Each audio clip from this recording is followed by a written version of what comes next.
আমার কথা একদম লাউড এন্ড ক্লিয়ার আশা করি শোনা যাচ্ছে। হ্যাঁ, আর আমি সকলের কাছে অনুরোধ জানাবো যে আপনারা সবাই রেসপন্স করবেন, অ্যাজ ওয়েল অ্যাজ একটা হাইলাইটার নিয়ে বসবেন, আপনাদের ম্যানুয়ালটাকে নিয়ে বসবেন। ম্যানুয়ালের মধ্যে যেখানে যেখানে আমি বলবো যে এটা খুবই ইম্পর্ট্যান্ট, ওই জায়গাগুলোতে সাথে সাথে দাগিয়ে ফেলবেন। অ্যাজ ওয়েল অ্যাজ আমি যখন যে টপিকটা নিয়ে আলোচনা করব এটা অবশ্যই ইম্পর্ট্যান্ট, তো এটা দাগিয়ে ফেলবেন। পরীক্ষার সময়, পরীক্ষার আগের দিন রাতে যে টপিকটার পাশে লাল রঙের হাইলাইটার দিয়ে বোল্ড করা থাকবে, বাম পাশে দাগানো থাকবে, হ্যাঁ, ওই জায়গাটাতে গ্রিন কালারের আমি যা যা দাগাবো ওইগুলো হচ্ছে আপনারা দাগিয়ে রাখবেন। আমি এখন আপনাদেরকে আইসিডাব্লিউটা নিয়ে দিয়ে ক্লাস নিচ্ছি, সফট কপিটা দিয়ে। এটার সাথে আপনার পেজ নাম্বার হয়তো মিল পাবেন না, বাট টপিকে মিল পাবেন, শুধু একটা চ্যাপ্টার ছাড়া। ঠিক আছে, এটা ছাড়া মোটামুটি সব জায়গায় টপিকে মিল পাবেন। জাস্ট আমি যখন যেই টপিক বা পয়েন্টে পড়বো তখন সেটা নিয়ে আলোচনা করব। সো প্রথমটা হচ্ছে introduction to business. So introduction to business chapter 1 দিয়ে আমরা শুরু স্যার করছি। কোন চ্যাপ্টারটা মিল পাবো না? এটা আমি জানিয়ে দিব কোন চ্যাপ্টার মিল পাবেন না, ঠিক আছে? একটা চ্যাপ্টার মিল পাবেন না, সেটা অনেক পেছনে আছে, সামনের দিকে চ্যাপ্টার না, ঠিক আছে? ওইটাতে হচ্ছে এখানে আপনার লন্ডনের জিনিসপত্র দেওয়া আছে, আর আমাদের বইতে হচ্ছে আমাদের বাংলাদেশের জিনিসপত্র দেওয়া আছে। জাস্ট পার্থক্য এটাই, আর কিচ্ছু না, ঠিক আছে? শুধু ওই একটা চ্যাপ্টারে। তো ওইটা হচ্ছে আমরা আমাদের মানে বই থেকে আলোচনা করব, আর বাকি সবকিছু এটা দিয়ে আলোচনা করব। হ্যাঁ, কারণ এই সফট কপিটা আমার কাছে আছে। তো পরম করুণাময় মহান সৃষ্টিকর্তার কৃপায় আমরা আমাদের এই সেশনের বিজনেস টেকনোলজি অ্যান্ড ফাইন্যান্সের চ্যাপ্টার 1টা শুরু করতে যাচ্ছি। ওকে, তো প্রথমটা হচ্ছে আমার ইন্ট্রোডাকশন টু বিজনেস। আমার কথা লাউড এন্ড ক্লিয়ার শোনা যাচ্ছে তো না? শোনা যাচ্ছে। জি ফাইন, ভাইয়া। ওকে। তো সর্বপ্রথম আসেন, হোয়াট ইজ অর্গানাইজেশন। তো এখানে কি করব, আমি আরো একটা কথা বলে নিই। আমরা এখানে যা যা দাগানো আছে এর বাইরে কিচ্ছু করতে হবে না, একদম প্লেন কথা। আপনি যদি পাশ করতে চান, যেটা ক্লাস শুরুর আগে এটা আমি অন্যান্য সাবজেক্টেও বলি, যে যেহেতু এটা আমাদের বিজনেস টেকনোলজি এন্ড ফাইন্যান্সের প্রথম ক্লাস, তো এখানেও বলে নিচ্ছি। আমাদের যে সিলেবাসটা আছে এটা আমাদেরকে হচ্ছে জানার জন্য পড়া লাগে, পাশের জন্য পড়া লাগে, ঠিক আছে? সো আমাদের এখানে আপনি যদি জানার কথা বলি, এটা আসলে বলে শেষ করা যাবে না, দোলনা থেকে কবর পর্যন্ত জানার কোনো শেষ নাই। কিন্তু পাশের কিছু টিপস এন্ড ট্রিক্স আছে, কিছু নির্দিষ্ট এরিয়া আছে যেখান থেকে প্রতিবার প্রশ্ন আসে, এসেছিল, আগামীতেও আসবে। সো এক্ষেত্রে আমরা এখানে সবার আগে পাশটাকে ফোকাস করতেছি, বাট এটা এমন না যে আমরা শুধুমাত্র পাশকে ফোকাস করছি, আমরা কিছু জানবো না, আমরা অনেক কিছু জানবো। যখন আমি যেটা পড়বো সেটার এক্সপ্লেনেশন দিতে গিয়ে আপনাদেরকে অনেক অনেক অনেক ইনফরমেশন আমি শেয়ার করব। তো এই ক্ষেত্রে যে যে ইনফরমেশন গুলো আমি আপনাদেরকে শেয়ার করব, আমি আপনাদেরকে রিকোয়েস্ট করব ওই ইনফরমেশন গুলোকে একদমই ভালো করে শুনবেন, ঠিক আছে? যাতে করে ওই ইনফরমেশন গুলো কোনোভাবে আপনার মিস না যায়। আমার বলা কথা, আমার দাগানো যে লাইনগুলা সেগুলা, অ্যাজ ওয়েল অ্যাজ যখন আমি আপনাদেরকে যে যে ডকুমেন্টস যদি দিয়ে থাকি কোনো সাবজেক্টের বেলা, সেটা পরীক্ষা পাশের জন্য এই জিনিসগুলোকে ফোকাস করবেন। বইয়ের বাইরেও যদি থাকে, বাট আমি যদি আপনাদেরকে প্রোভাইড করি, সেটা পরীক্ষায় আসবে, অফকোর্স আসবে। আর যেটা আমি বলবো যে এটা পড়ার দরকার নাই, চোখ বন্ধ করে এই জায়গাটাতে আপনার ধরতে হবে না। জানার জন্য ধরতে পারেন, বাট পাশের জন্য ধরার কোনো দরকার নাই, ঠিক আছে? ওকে। তো প্রথমত হচ্ছে হোয়াট ইজ অর্গানাইজেশন, আমাদের চ্যাপ্টার 1 এর প্রথম টপিক। তো আমরা টপিকের দিয়ে খেয়াল রাখবো যে 1 এর মধ্যে হোয়াট ইজ অর্গানাইজেশন আছে, 1.1 আছে ইন্ট্রোডাকশন টু অর্গানাইজেশন। এভাবে করে আইসিএডাব্লিউ এর সাথে আইসিবির বইয়ের মিল পাবেন, বাট পেজ নাম্বার হয়তো একটু 19-20 হতে পারে। Okay, so what is organisation? All organisation share the feature that are design to get things done. তার মানে প্রত্যেকটা অর্গানাইজেশন একটা ফিচার শেয়ার করে। হ্যাঁ, ফিচার শেয়ার করে কিসের? যে স্ক্রিপ্টটা মনে হয় দেখা যাচ্ছে না। স্ক্রিন দেখা যাচ্ছে না? দেখা যাচ্ছে, দেখা যাচ্ছে। দেখা যাচ্ছে ভাইয়া। যাচ্ছে যাচ্ছে। দেখা আপনি হচ্ছে যাচ্ছে একটু তো, কাইন্ডলি দেখা রিজয়েন যাচ্ছে। করুন, কেমন? যদি কারো কোনো কারণে ডিস্টার্ব হয়, আইদার রিজয়েন করবেন, যদি তারপরও ডিস্টার্ব হয় অন্য মেইল অ্যাড্রেস দিয়ে ঢুকবেন। যেটা এখন ফ্রি ক্লাস, এখানে আমার সবার জন্য মেল ওপেন করা, যে কেউ অন্য মেল দিয়েও ঢুকতে পারেন, সমস্যা নেই। But paid class, paid group যখন খোলা হবে তখন নিজ নিজ ইমেল অ্যাড্রেস দিয়ে আপনাদেরকে ঢুকতে হবে, আদারওয়াইজ হয়তো আপনাদেরকে পারমিশন দেওয়া হবে না। এখন পারমিশন ওপেন আছে সবার জন্য, হ্যাঁ। আচ্ছা, বলছে যে all organisation share the feature, প্রত্যেকটা অর্গানাইজেশন তাদের ফিচারটা শেয়ার করে কিসের জন্য? দ্যাট দে ডিজাইন, যে তারা কিভাবে করে ডিজাইন করছে টু গেট থিংস ডান, কোনো একটা কাজকে করার জন্য। ফর এক্সাম্পল, আমি আপনাদেরকে শেয়ার করছি না যে আমরা কিভাবে আমাদের কোর্সটাকে ডিজাইন করছি, কিভাবে করছি? এই যে এভাবে দাগানো লাইন আপনাদেরকে পড়াবো, ঠিক আছে? এটা আমি শেয়ার করছি না। তারপর কিভাবে বলছি যে এই দাগানো লাইন গুলা পড়বেন, পরীক্ষার আগের দিন রাতে শুধুমাত্র ধরুন এইখানে একটা বাম পাশে লাল কালি দিয়ে দাগানো আছে, তো পরীক্ষার আগের দিন রাতের জন্য শুধু এই দাগানো লাইন পড়বেন, সব পড়তে হবে না। লাল কালির অংশের মধ্যে যেটা আমি গ্রিন কালি দিয়ে দাগাইছি ওইটা হচ্ছে পড়বেন পরীক্ষার আগের দিন রাতের জন্য। বাট ইনিশিয়াল স্টেজে যা যা আমি গ্রিন হাইলাইটার দিয়ে দাগিয়েছি সবকিছুই ঠিক আছে। এটা হচ্ছে তাহলে প্রত্যেকটা অর্গানাইজেশন শেয়ার করে যে আমরা আমাদের কাজগুলাকে কিভাবে করি।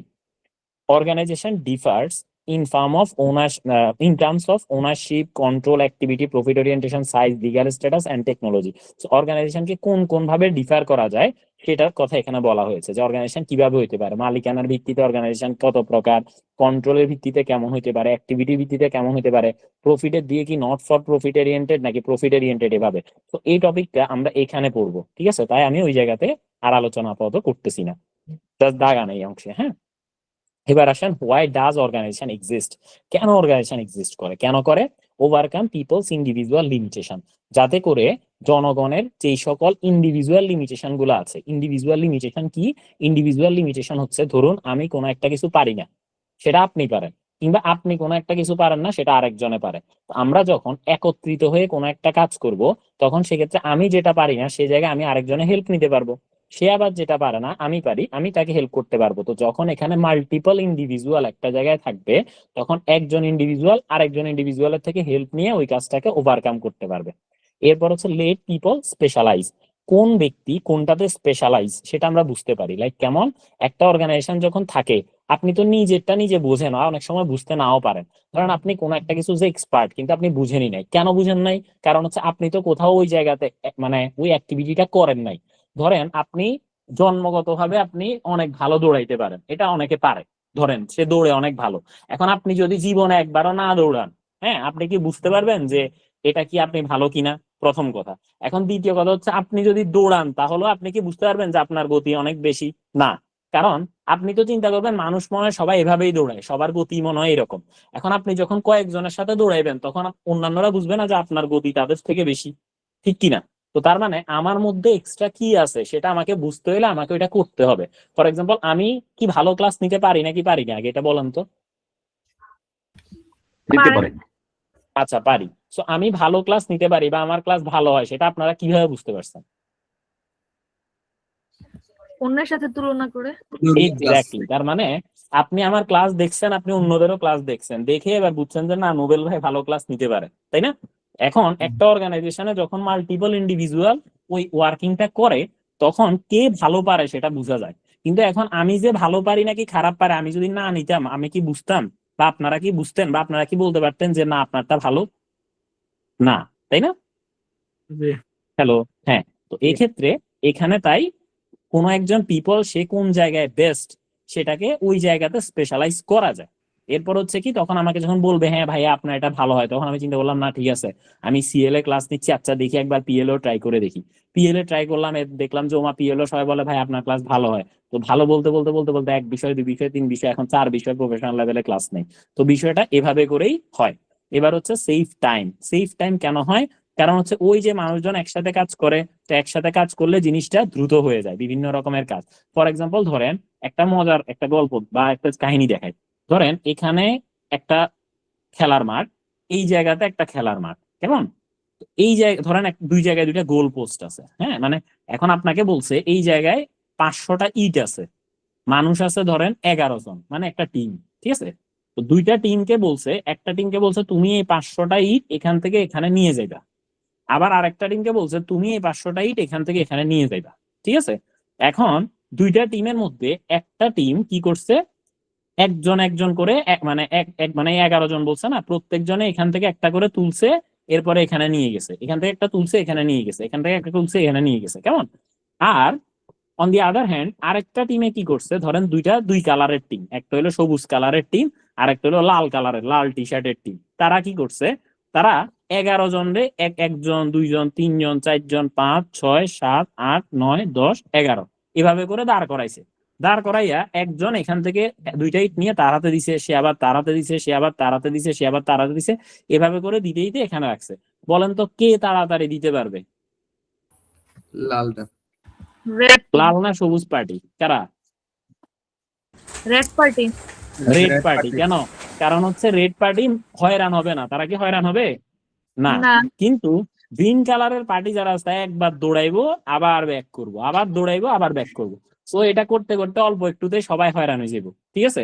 সো তার মানে অর্গানাইজেশনের মধ্যে যখন একজন ব্যক্তি আরেকজন ব্যক্তির সাথে কমিউনিকেশনের মাধ্যমে, কানেকশনের মাধ্যমে কোন একটা কাজ করবে, তখন সময় অনেক বেশি সেভ হবে, ঠিক আছে? এবার হচ্ছে অ্যাকিউমুলেট এন্ড শেয়ার নলেজ। এবার অ্যাকিউমুলেট কি, যে আমার যখন অ্যাকিউমুলেশন কাকে বলে, ধরেন অ্যাকিউমুলেশন মানে হচ্ছে আমি ডেবিট ক্রেডিট দিয়ে বোঝাই, হ্যাঁ? ধরেন আপনি কোনো একটা লেজার করতেছেন, ওই লেজারে ধরেন ক্যাশ, ক্যাশ নরমালি কোন উদ্বৃত্ত প্রকাশ করে, ডেবিট নাকি ক্রেডিট? ডেবিট। ডেবিট। এখন ধরেন আমি যখন আপনাকে মান্থ এন্ডে যদি ক্যাশের ব্যালেন্স জিজ্ঞেস করি, এখানে কি সবই প্রথম থেকে শুধু ডেবিটই হয়েছে, ক্রেডিট হয় নাই? হইছে? হয়েছে। তো আমি যে ইয়ার এন্ডের বা মান্থ এন্ডের ব্যালেন্সটা জিজ্ঞেস করছি, সেটা কি অ্যাকিউমুলেটেড ব্যালেন্স না? Accumulated balance. জি। এক্স্যাক্টলি। তো তার মানে অ্যাকুমুলেটেড ব্যালেন্স কোনটাকে বলে, বা আমি কেন বলছি এটা অ্যাকুমুলেটেড ব্যালেন্স? আমি এই কারণে বলেছি, কারণ এই যে অ্যাকুমুলেশন মানে হচ্ছে একবার ডেবিট হয়েছে, ক্রেডিট হলে আবার সেটা বিয়োগ হয়েছে, আবার ডেবিট হয়েছে, যোগ হয়েছে, আবার ক্রেডিট হয়েছে, বিয়োগ হয়েছে, এভাবে করে আসছে না? সো কোনো একটা অর্গানাইজেশনে যখন আমার নলেজের ক্ষেত্রেও আমি ছোটবেলা থেকে অনেক কিছু জেনে আসছি, আপনিও অনেক কিছু জেনে আসছেন, তাই না? এখন আপনি কি সবকিছু মনে রাখবেন?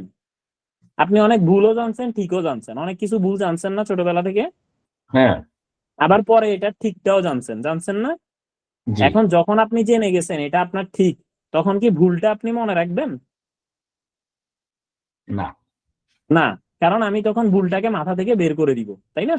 তো এই ক্ষেত্রে এই যে আমার ভুল নলেজটাকে আমি বের করে দিলাম, রাইট নলেজটাকে আমার মাথার মধ্যে রাখছি, এটাই হচ্ছে আমার অ্যাকুমুলেশন। বুঝতে পারছেন? ক্লিয়ার? সব নলেজ মাথায় রাখাকে অ্যাকুমুলেশন বলে না। কেমন? বুঝতে পারছেন সবাই? হ্যালো? ভাইয়া এখানে কি পজিটিভ নলেজটাকে বুঝিয়ে দিছে? এক্স্যাক্টলি, মানে যেটা আমার জানার দরকার, যেটাকে আমি মনে রাখার দরকার, সেটাকে মনে রাখবো, that will be considered as accumulation. Clear? এর মধ্যে জি, যেটা আমার মাথা থেকে বের করে দিতে হবে, যেটা ভুল, এটা হচ্ছে আমি কি করব, বের মাথা করে থেকে দিতে বের হবে। করে দিছে। এক্স্যাক্টলি, এটাই হচ্ছে নলেজের অ্যাকুমুলেশন। সব কিছুরে মাথার মধ্যে রাখাকে অ্যাকুমুলেশন বলে না, বুঝছেন? জি ভাইয়া। আচ্ছা, এরপরে কি বলছে, লেট পিপল পুল দেয়ার এক্সপার্টিস, মানে মানুষজনকে তার এক্সপার্টিসটাকে টেনে বের করে আনে। কিভাবে? ধরেন আমি যদি আপনাদেরকে বলি যারা আমার সাথে কথা বলবেন তারা অনেক ভালো করবেন, এখন এটা বলার কারণে আপনারা কিন্তু কথা বলার আগ্রহ পাবেন, তাই না? আপনি যখন কথা বলার আগ্রহ পাবেন, তখন আমি বুঝতে পারবো যে আপনার কথা বলাতে কোনটা ঠিক হচ্ছে, কোনটা ভুল হচ্ছে, তাই না? জি ভাইয়া। জি ভাইয়া। আচ্ছা, তো এটাই হচ্ছে আমার কি, এক্সপার্টিসটাকে পুল করা, Expertise, মানে হ্যাঁ। টেনে নিয়ে আসা। কেমন? এরপর হচ্ছে এনাবল সাইনার্জি। সাইনার্জি কাকে বলে? সাইনার্জি মানে হচ্ছে, ধরুন আমি হচ্ছি, আমরা এই যে যে একাডেমিতে আমরা এখন ক্লাস করতেছি, এই একাডেমির নাম কি? Nobel Nobel Saha professional academy. Nobel professional academy. কেমন? এটার নাম হচ্ছে Nobel professional Nobel academy. Professional academy. আচ্ছা, ওকে, ফাইন। ধরেন নোবেল প্রফেশনাল একাডেমিতে আমরা এখন ক্লাস করছি, কেমন? দাঁড়ান একটু লিখে দিই।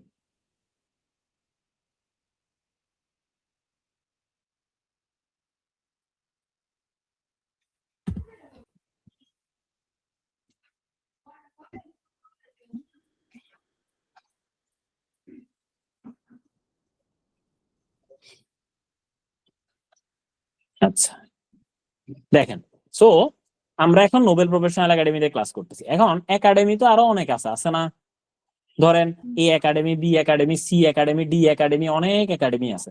এখন ধরেন ধরেন একটা কথার কথা, এ বি সি তিনটে একাডেমি, তিনটে একাডেমিরই কোনো না কোনো ফ্যান ফলোয়ার আছে না? এরও আছে, বি এরও আছে, সি এরও আছে।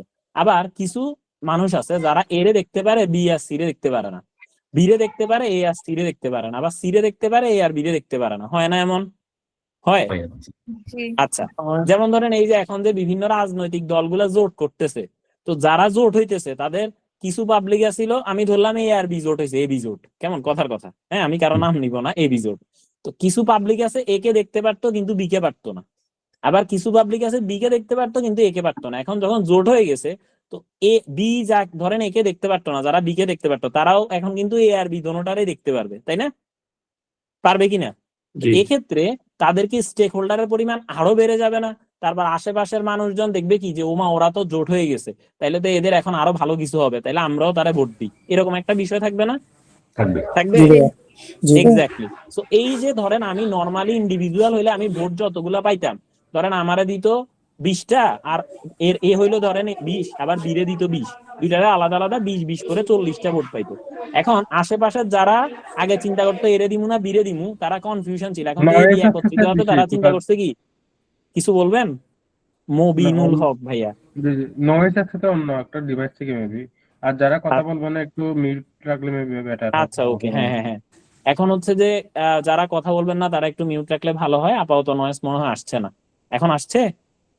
না আসতেছে না। আচ্ছা ওকে, যখন আপনারা রেসপন্স করবেন তখন একটু আনমিউট করলেই হবে। আচ্ছা, তো তাহলে এক্ষেত্রে কি হচ্ছে যে সাইনার্জি মানে হচ্ছে যে নর্মালি একজন ইন্ডিভিজুয়াল যে কাজটা করতে পারতো, বা যেই পরিমাণ যেটাকে বলে রিসোর্সের ইউটিলাইজেশন করতে পারতো, বা যে পরিমাণ স্টেক হোল্ডারকে ক্যাপচার করতে পারতো, যখন তারা একত্রিত হয়ে যাবে ইন্ডিভিজুয়ালি টোটাল যতটা করতে একত্রিত হলে তার থেকে বেশি করতে পারবে। দ্যাট মিনস সাইনার্জিকে এভাবে অনেকটা বলা হয় যে 2 and 2 মেক, এমনি নর্মালি 2 আর 2 যোগ করলে কি হয়? 4 হয়, তাই না? কিন্তু যখন সাইনার্জিক্যাল ইম্প্যাক্ট হয় সেটা 2 + 2 = 5 অর মোর, ঠিক আছে? অর্থাৎ মানে এর থেকে মানে নর্মালি যেটা হওয়ার কথা তার থেকে বেশি হয়। সো এটাকেই বলা হচ্ছে সাইনার্জি। ক্লিয়ার? জি ভাইয়া। ক্লিয়ার। আচ্ছা, এবার আসেন what do organisation have in common. কি বলছে এখানে?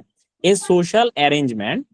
আমরা আসেন অর্গানাইজেশন সম্পর্কে একটু ডেফিনেশনটা শুনি। কি এ সোশ্যাল অ্যারেঞ্জমেন্ট? এটা হচ্ছে একটা সামাজিক arrangement for the control performance. Control performance কেন? কারণ এখানে অর্গানাইজেশনের মধ্যে একজন ব্যক্তি থাকে না যে ওই জিনিসটাকে কন্ট্রোল করে, তাই না? যেমন আমরা এখন যেখানে ক্লাস করতেছি এটার নাম কি বলছি? Nobel professional academy Nobel professional academy. এটাকে কন্ট্রোল কে করে? Mobile Nobel Saha Nobel Saha করে।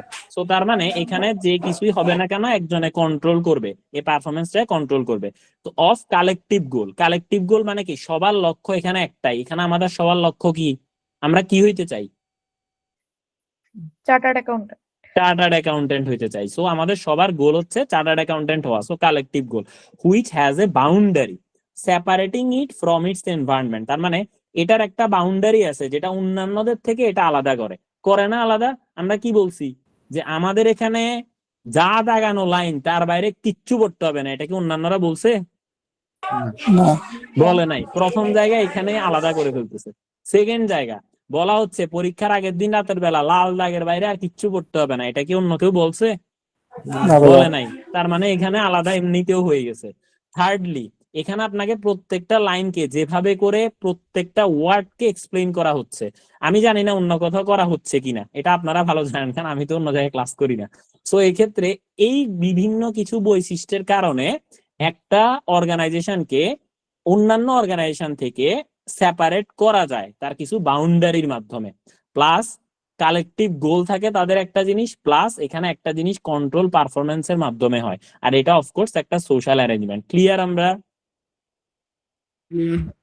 আচ্ছা, এর পরবর্তীতে চলে আসেন সোজা এখানে how do organisation differ from. Organisation বিভিন্ন ভাবে বিভক্ত হতে পারে। প্রথমে আসেন ওনারশিপের ভিত্তিতে। ওনারশিপের ভিত্তিতে অর্গানাইজেশন হতে পারে এটা একটা প্রাইভেট অর্গানাইজেশন যেখানে প্রাইভেট ইনভেস্টর বা প্রাইভেট শেয়ার হোল্ডার থাকে, কিংবা সরাসরি সোল প্রোপাইটরশিপও হইতে পারে। আর পাবলিক অর্গানাইজেশন যেটা হচ্ছে নেশন বা গভর্নমেন্ট কর্তৃক যখন করা হয় তখন সেখানে বলে পাবলিক সেক্টর অর্গানাইজেশন। কেমন? কন্ট্রোল মানে একটা অর্গানাইজেশন কিভাবে কন্ট্রোল হয়, ওনার নিজে কন্ট্রোল করতে পারে অথবা by people working their behalf. Or অর্থাৎ হতে পারে যে তাদের মানে সে নিজে কন্ট্রোল করে না। ধরেন এখানে অর্গানাইজেশনে ওনার হচ্ছে আমি কন্ট্রোল করতেছি। এখন ধরেন কোন একটা সময় আমার আর এগুলো ভালো লাগতেছে না, সত্যিকার অর্থে এখনই আর ভালো লাগে না এইসব দেখা কথা বলা এই সেই বহুত বকর চক্কর জিনিসপত্র। ইচ্ছে হয় যে আরেকজন এসে যদি এগুলা করে দিত খুব ভালো হইতো।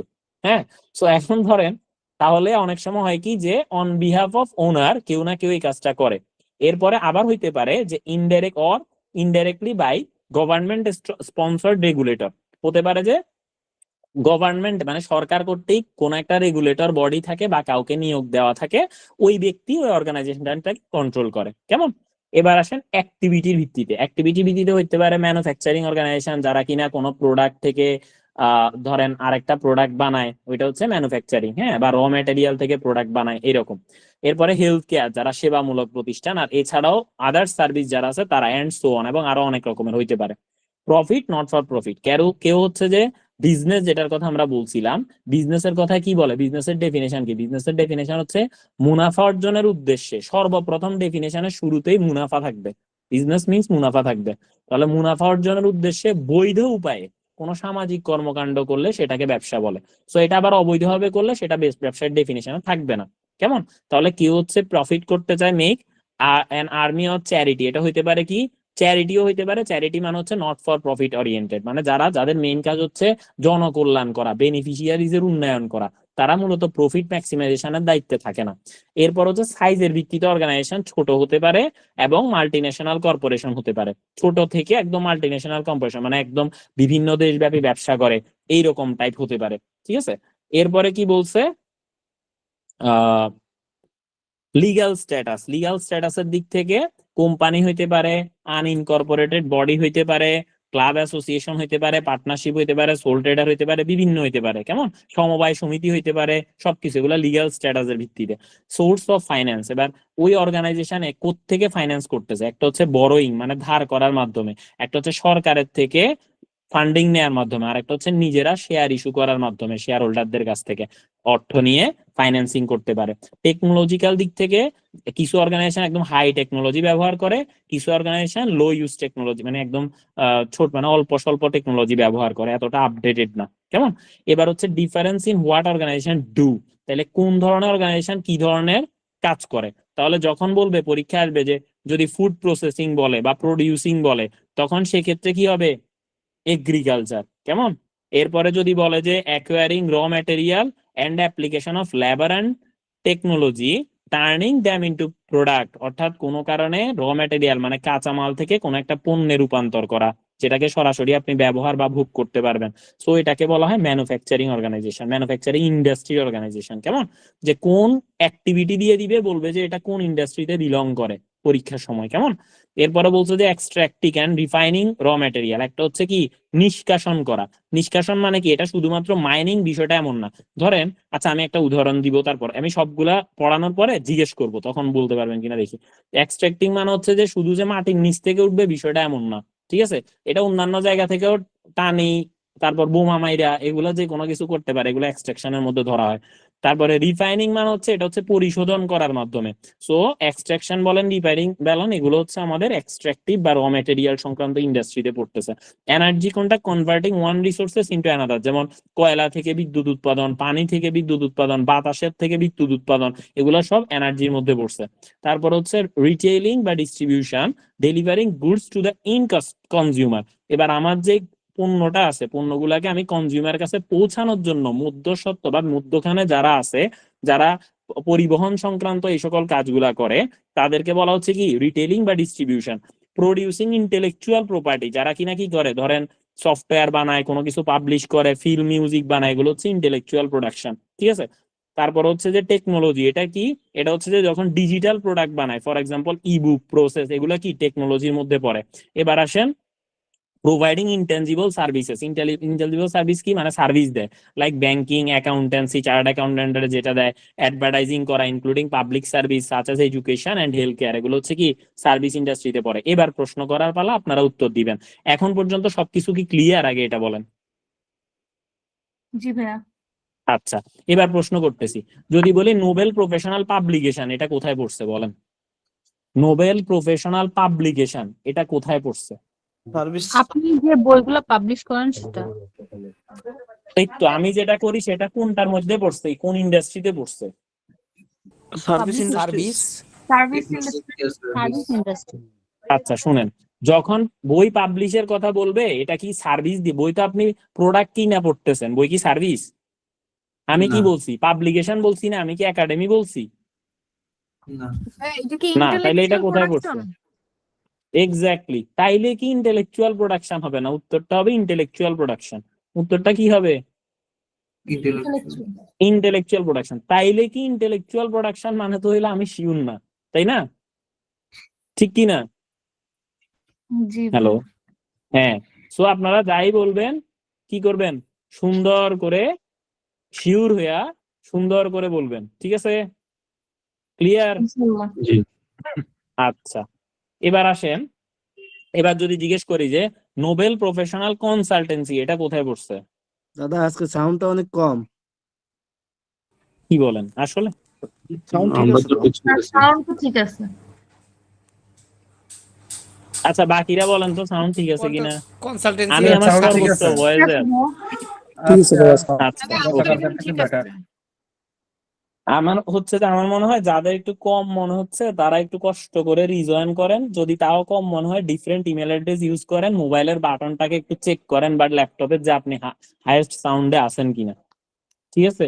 এগুলো একটু দেখেন, তাহলে মোটামুটি আমার মনে হয় যে কাজ হয়ে যাবে, মানে কোনো প্রবলেম হওয়ার কথা না। ওকে, আচ্ছা এবার আসেন আরেকটা প্রশ্ন করতেছি, নোবেল প্রফেশনাল কনসালটেন্সি বলছেন উত্তর। Service industry. আচ্ছা ইন্ডাস্ট্রিজ। এখন ধরেন কোথাও পাহাড় কেটে মাটি আনবে, পাহাড় কেটে কি করবে, মাটি আনবে, এটা কোথায় পড়ছে?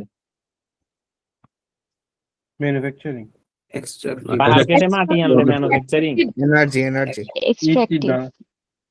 এটা এক্সট্রাকটিভ, এটা কি Extractive। এক্সট্রাকটিভ, বুঝছেন? আমি কি বলছি, ধরেন বোমা টোমা মাইরা এগুলা কইরা যদি পাহাড় ভাঙে না, সো এই জায়গাটাকে হচ্ছে এগুলো মাইনিং এর মানে মাইনিং এক্সট্রাক্টিং এগুলোর মধ্যে পড়ে, ঠিক আছে? সো এটা হচ্ছে আপনার কি এক্সট্রাকটিভ এর মধ্যে পড়ছে। ওকে, আর আর যারা হচ্ছে কোনটা বলছেন জানো, আপনারা বেশিরভাগ কি বলছিলেন জানো, ম্যানুফ্যাকচারিং। ম্যানুফ্যাকচারিং তো ভুলেও হবে না, এখানে কি কোনো র ম্যাটেরিয়াল থেকে লেবারের ইউজ দিয়া তারা কি এটার উপযোগ রূপগত উপযোগ সৃষ্টি করছে? করে নাই তো, না। তাই না?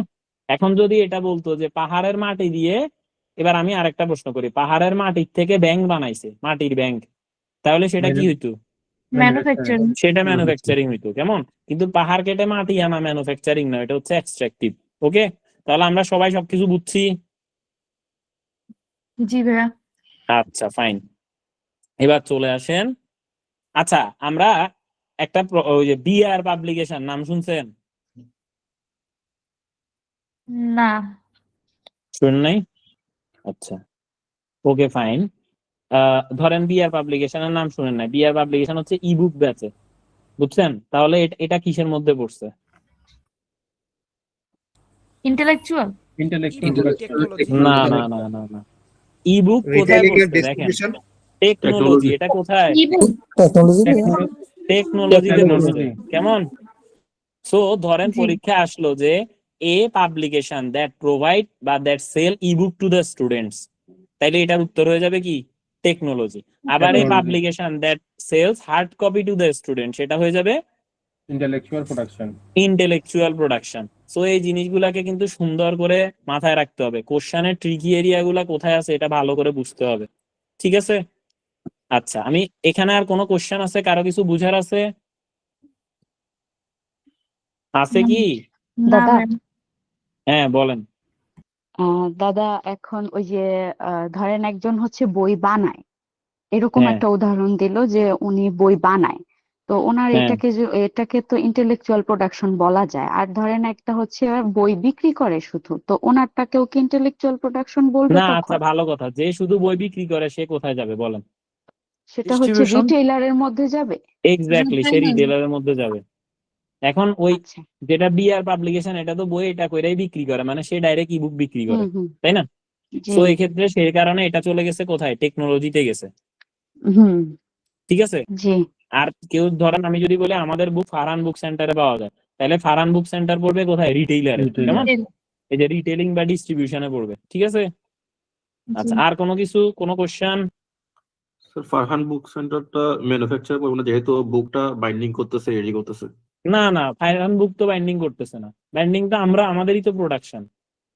ফারহান বুক শুধু আমাদের বই বেচে, ফারহান বুক বাইন্ডিং করে না তো, আচ্ছা আচ্ছা। ঠিক আছে?